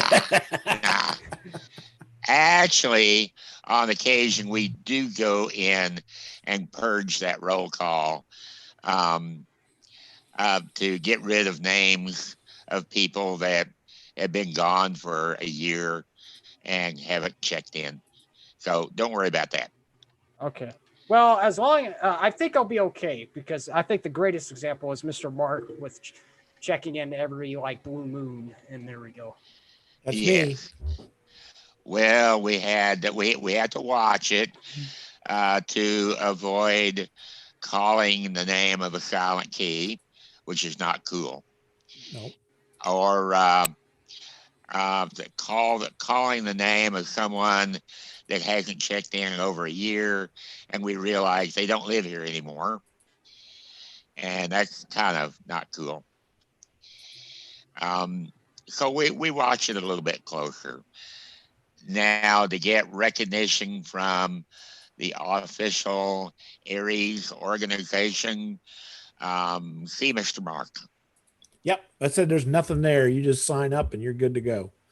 So when would Aries actually go on to an emergency net? What situation would that be? Bombings, tornadoes. That's probably a pretty now I'm thinking about that. That's probably don't want to ask that, or don't want to encourage that. Yeah. We typically run on those. October 3rd and 4th is going to be a simulated emergency test. And Phil, you and I need to visit a little bit. I haven't looked at it, but they're trying to push VHF communications on this one, and WinLink. And that's why I asked you, Matthew, if you were doing WinLink, so that we could relay WinLink, relay messages to you on WinLink, and then you could forward them out on 20 meters. Oh, now that would be awesome. So you're talking about that would be awesome for us too if you were up and running. So that would be great. So are you talking about just like a direct connection from someone who the original email supplier, or if it's like relaying even that? Would you be talking about doing relay that, and I would be relaying to a national station, or you would send a message to our state coordinator N7XYO at arrl.net is what you would be asked to do, and we would have a message that would go out to him and verify that whatever we did, we had 27 folks on UHF, VHF, DMR. I think they're trying to do simplex kind of stuff is what I didn't really look at it. I saw it last night, but it'd be really cool if I was able to send a NTS traffic to them. Now that might take a while, but it would still be cool. That's one thing that I've been kind of looking into. You got till August or October 3rd. Get after it, man. Okay. Get after it. Well, let me say this. Aries is kind of a parent organization. There's an overlay organization to the rest of us. If you could consider us for a moment as, let's just call us a service organization. And we have customers. Our customers, in our case, would be the emergency management director at Moore and at Norman. And in most of these or ham organizations, the base organization is a ham club, and that's the case. That's our case. If the emergency manager wants to activate an Aries net, then he's going to call our club. He's not going to call Aries and tell them to call us. He'll call us directly and say, get people out. In a lot of cases, don't take this wrong, okay? In a lot of cases, we're already out there before the emergency management director really calls and asks for us. But we try to be responsive to them. So by joining our club and being an Aries member and being active in the Aries role and checking in on Tuesday night, you're doing everything that you need to do to be available for some kind of an incident that might affect City of Norman, City of Moore, Newcastle, or what's that other town down there? Noble. Oh. Now, let's kick that up a notch, okay? Let's suppose there's a really big incident, like a hurricane, big enough that they activate FEMA. Now, FEMA starts rolling out there like a federal organization, and they do make use of ham operators in the FEMA organization that can assist and participate in these big events like that. Okay, to get the basic level of accreditation in FEMA, you should consider taking the online FEMA courses. What is it, Mark? 100, 200, 400, 700? Nope. 100, 200, 700, and 800. And that's on the 700 screen and now. 800. And it's on the Aries page.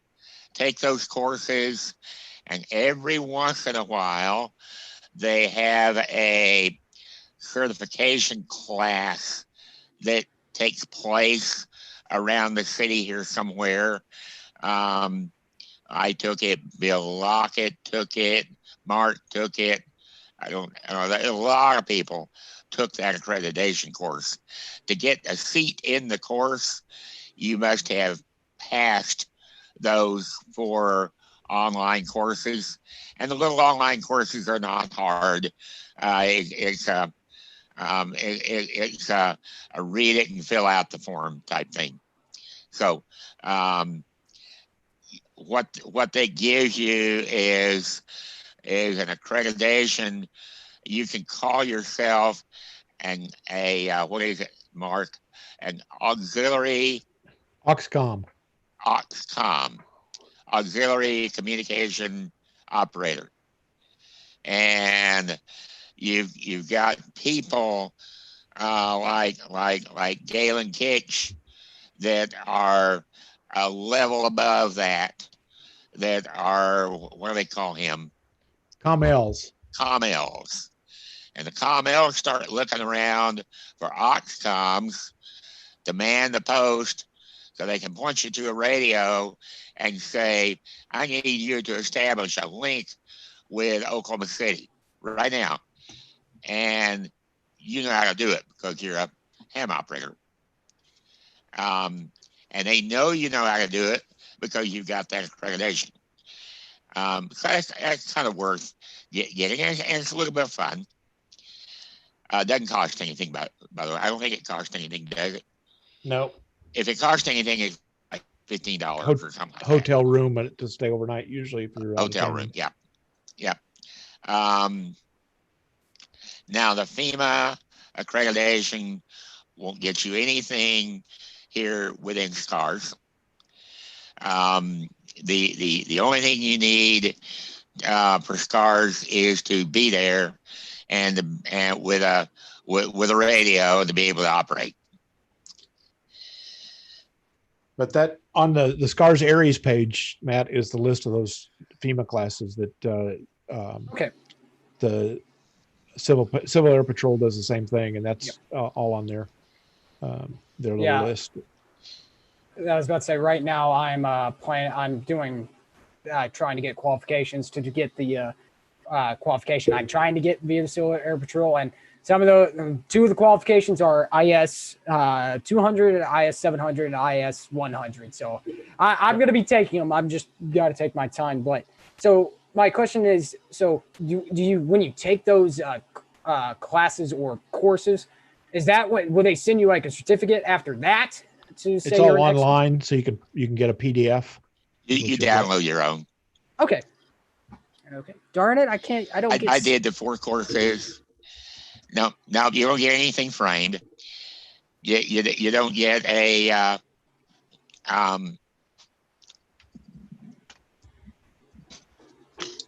you don't get a Golden Thumb Award.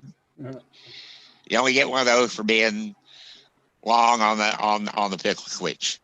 I did the FEMA courses in one afternoon in about a 3-hour period, so you can knock them out pretty quick.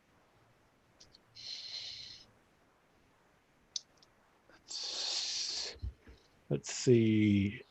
In fact, Here's Bill the- Lockett there and I did them together, and we So for- knocked them out in like 3 hours.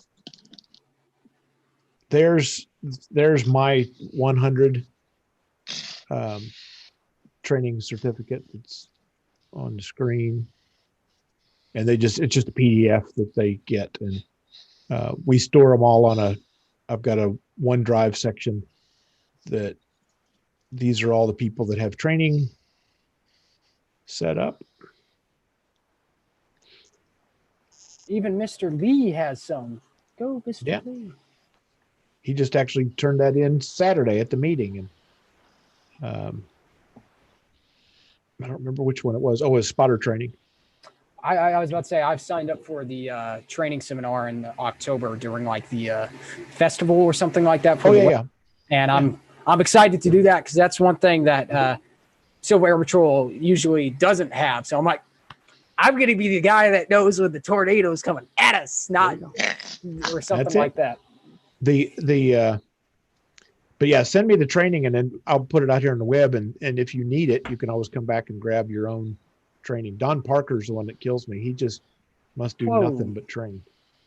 He's Jeez. got 100. Yeah.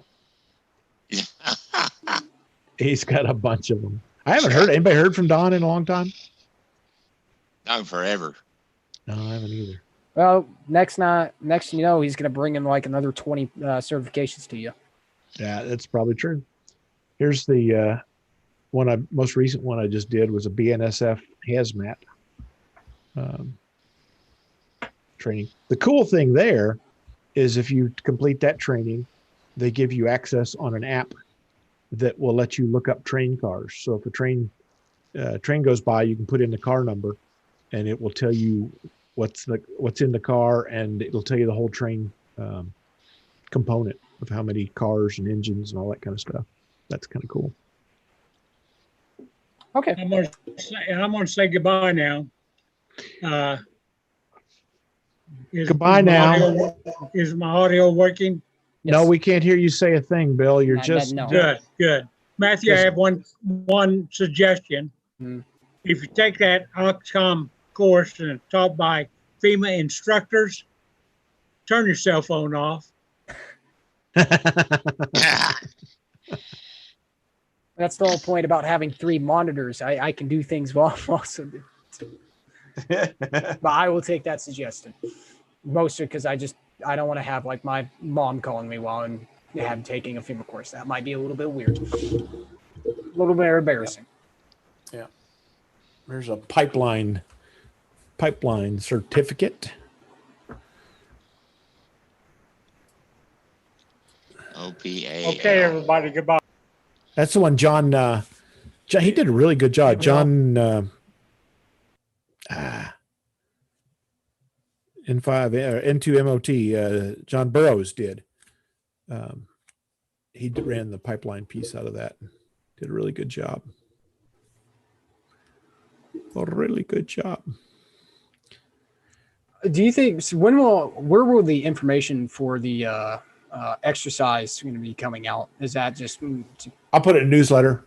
Because yeah, I have been wanting to do a emergency practice scenario in Oklahoma because I've been looking at all these other states that have been doing. I was like, oh my gosh, that seems so fun! I could finally nerd out and actually have like another reason.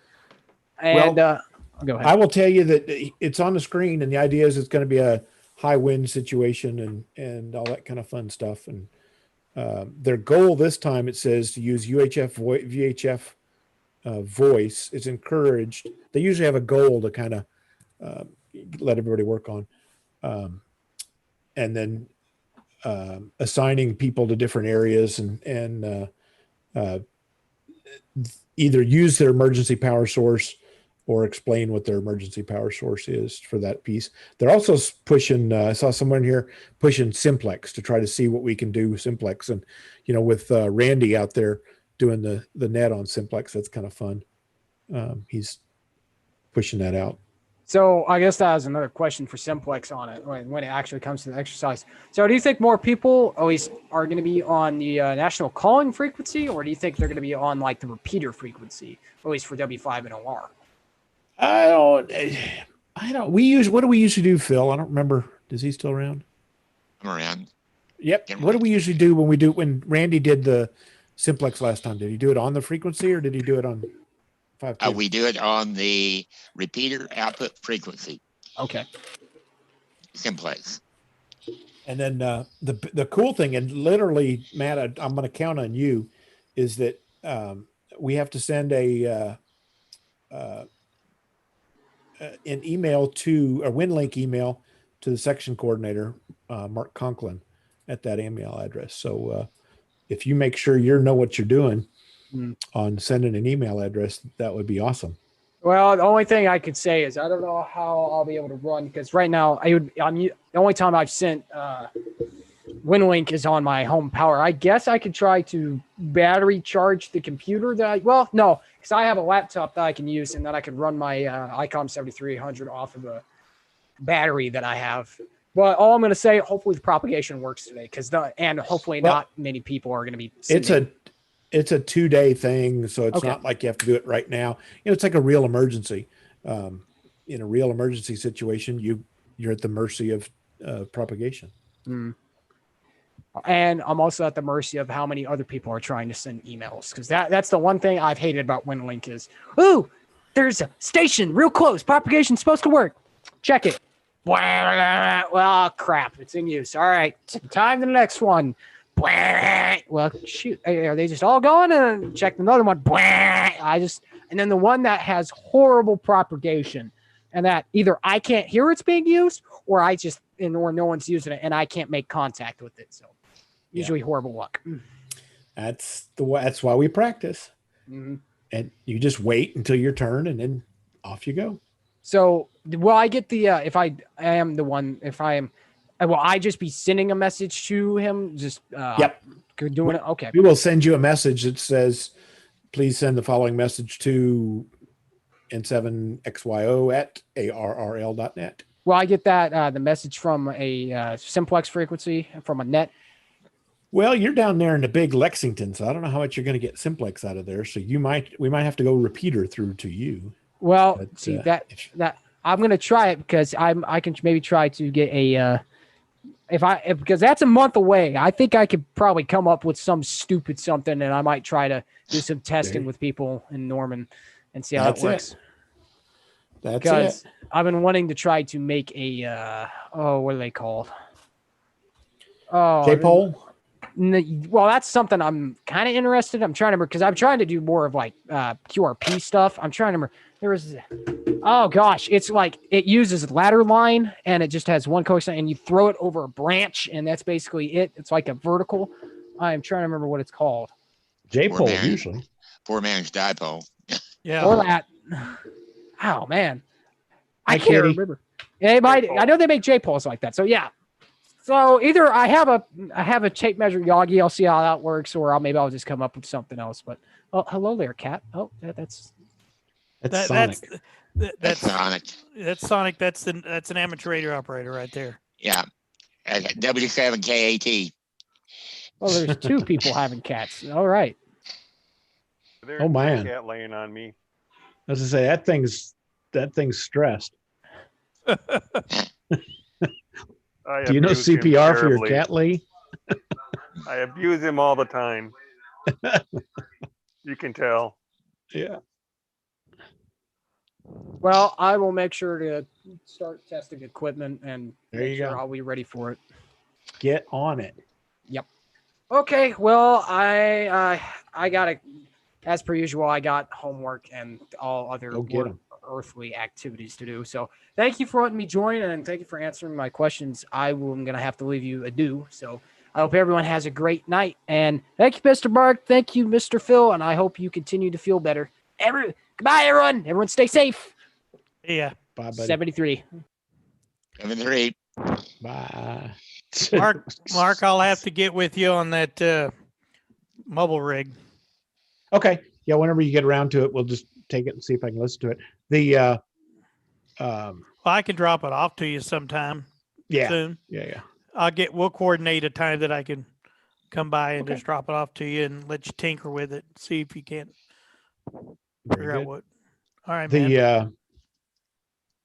I listened in Africa or Greece, and it should be. Wonder if it's where it's at now. I never heard the output of the repeater on the space station. I think that was it till it comes around again.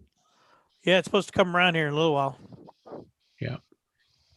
See, I'm looking at your pass that you got there. Now, where's that one going to come down across the states? That there, the bottom line. Yeah. Looks like about Denver. Is it? Looks like it'll be going over Oh, Denver. yeah. We it's should going definitely up. be I able see. to hear that. If it comes down Yeah. across Denver, We should be able to hear it. we should be able to hear it on the if you aim west. Yeah, that's pretty quick, isn't it? Yeah. It does a revolution every 90 minutes. Yeah, but I mean that's coming up quick. Yeah.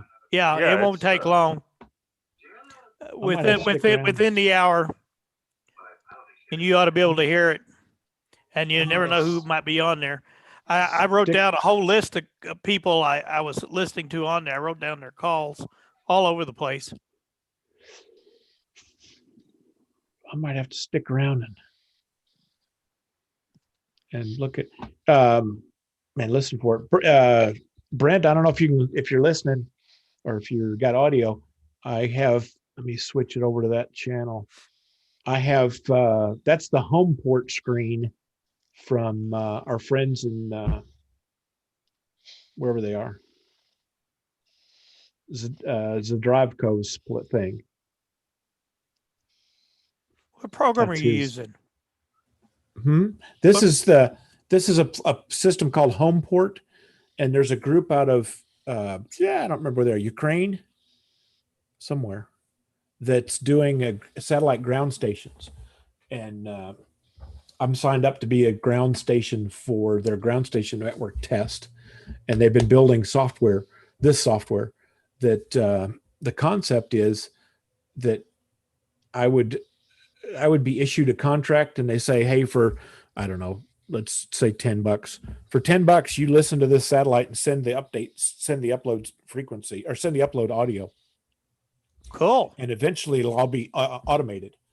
So my system would kick in and change over to that frequency, download the data, put it up to a server, and then they would be a ground link station for satellite owners across the world, and use the distributed internet to actually grab the signal. So if some school, let's say University of California, puts up a satellite, we would be their ground link station for it.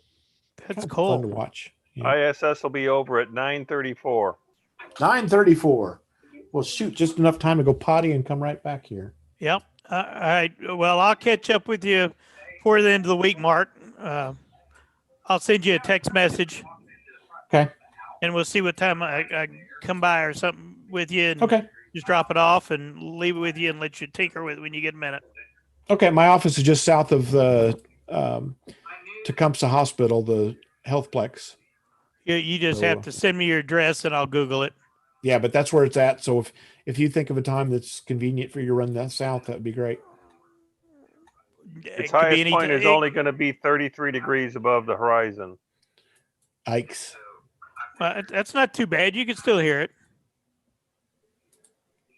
Where Mark's sitting right now, he'd be okay for it. Yeah. Yeah. Probably. Yeah, he should be. All righty, guys. Appreciate it.